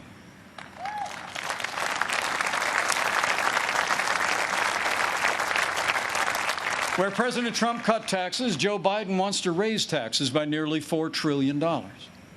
Where this president achieved energy independence for the United States, Joe Biden would abolish fossil fuels, end fracking, and impose a regime of climate change regulations that would drastically increase the cost of living for working families. Where we fought for free and fair trade, and this president stood up to China and ended the era of economic surrender, Joe Biden has been a cheerleader for communist China. He wants to repeal all the tariffs that are leveling the playing field for American workers. And he actually criticized President Trump for suspending all travel to China at the outset of this pandemic. Joe Biden is for open borders, sanctuary cities, free lawyers and health care for illegal immigrants. And President Trump, he secured our border and built nearly 300 miles of that border wall. Joe Biden wants to end school choice. And President Trump believes that every parent should have the right to choose where their children go to school, regardless of their income or area code. President Trump has stood without apology for the sanctity of human life every day of this administration. Joe Biden, he supports taxpayer funding of abortion right up to the moment of birth. When you consider their agenda, it's clear. Joe Biden would be nothing more than a Trojan horse for the radical left. The choice in this election has never been clearer, and the stakes have never been higher. Last week, Joe Biden said democracy's on the ballot. And the truth is, our economic recovery is on the ballot. Law and order are on the ballot. But so are things far more fundamental and foundational to our country. In this election, it's not so much whether America will be more conservative or more liberal, more Republican or more Democrat.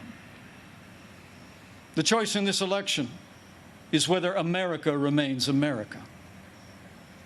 It's whether we will leave to our children and our grandchildren a country grounded in our highest ideals of freedom, free markets, and the unalienable right to life and liberty, or whether we will leave them a country that's fundamentally transformed into something else. We stand at a crossroads, America. President Trump has set our nation on a path of freedom and opportunity. Joe Biden would set America on a path of socialism and decline. But we're not going to let it happen.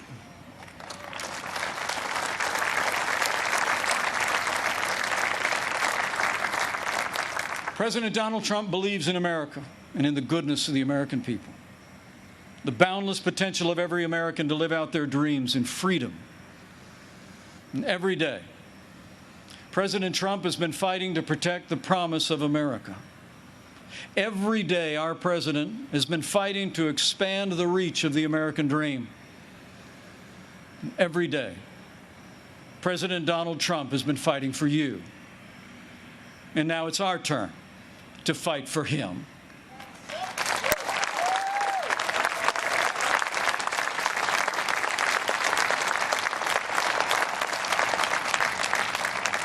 On this night in the company of heroes,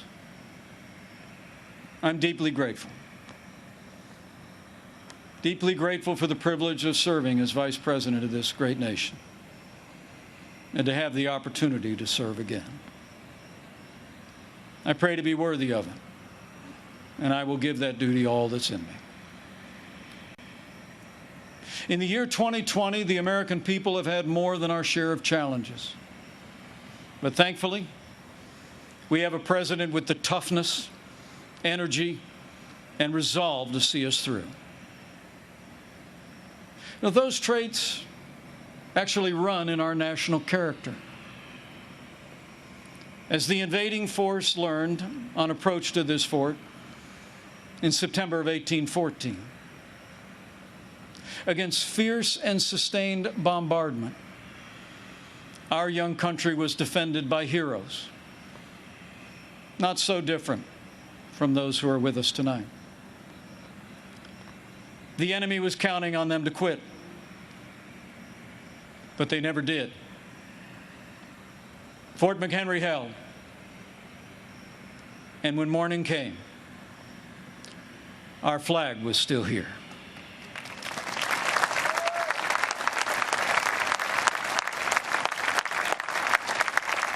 My fellow Americans, we're going through a time of testing. But if you look through the fog of these challenging times, you will see our flag is still there today.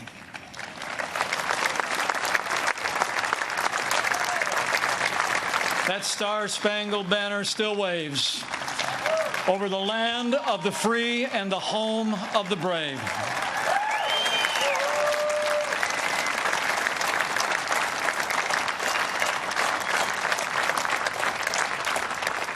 From these hallowed grounds, American patriots in generations gone by did their part to defend freedom.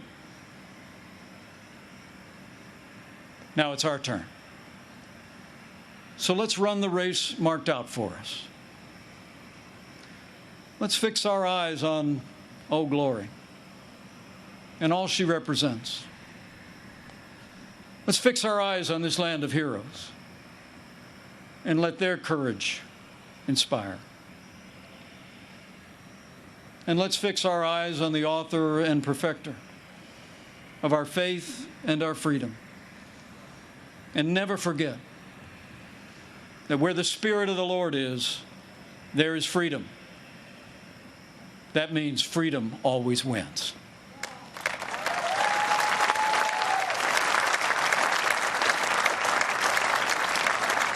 My fellow Americans, thank you for the honor of addressing you tonight and the opportunity to run and serve again as your Vice President. I leave here today inspired. And I leave here today more convinced than ever that we will do in our time as Americans have done throughout our long and storied past. We will defend our freedom and our way of life.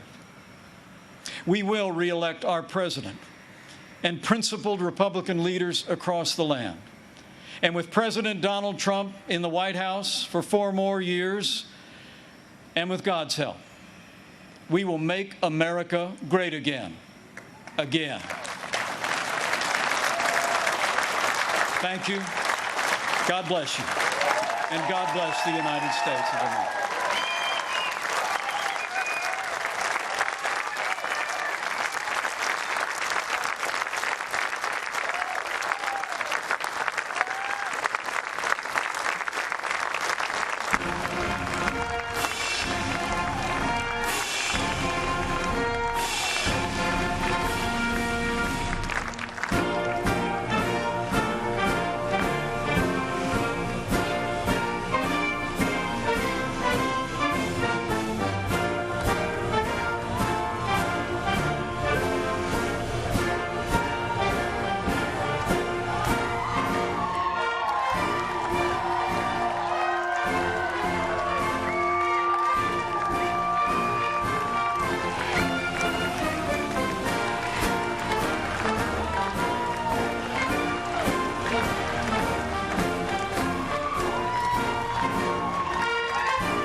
Here to perform our national anthem, please welcome country music superstar Trace Atkins.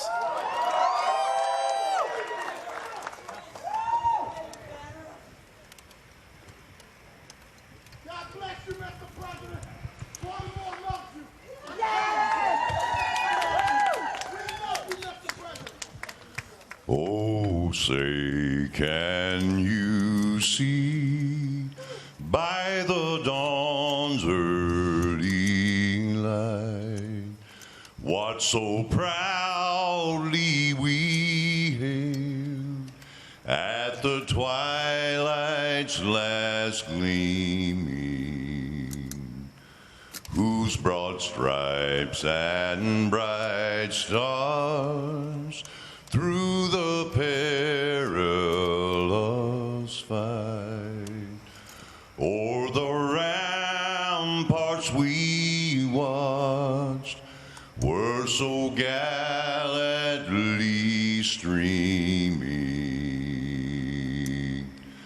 and the rocket's red glare, the bombs bursting gave proof through the night that our flag was still there. Oh, say does that star-spangled banner yet wave o'er the land of the free and the home of the brave.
All right, everybody, that's going to do it for us here on News Now from Fox for the evening. Please join host Mike Pence bright and early tomorrow. He will be launching, getting things underway live by 10 a.m. Eastern at the latest. You see First Lady Melania Trump and President Donald Trump making a surprise appearance there. The RNC Night 3, Night 4 is tomorrow. We'll have all your coverage here as well. Everybody take care. We are tracking Hurricane Lara and keeping everyone in Southeast Texas and Southwestern Louisiana definitely in our thoughts as she inches closer and closer to the coastline.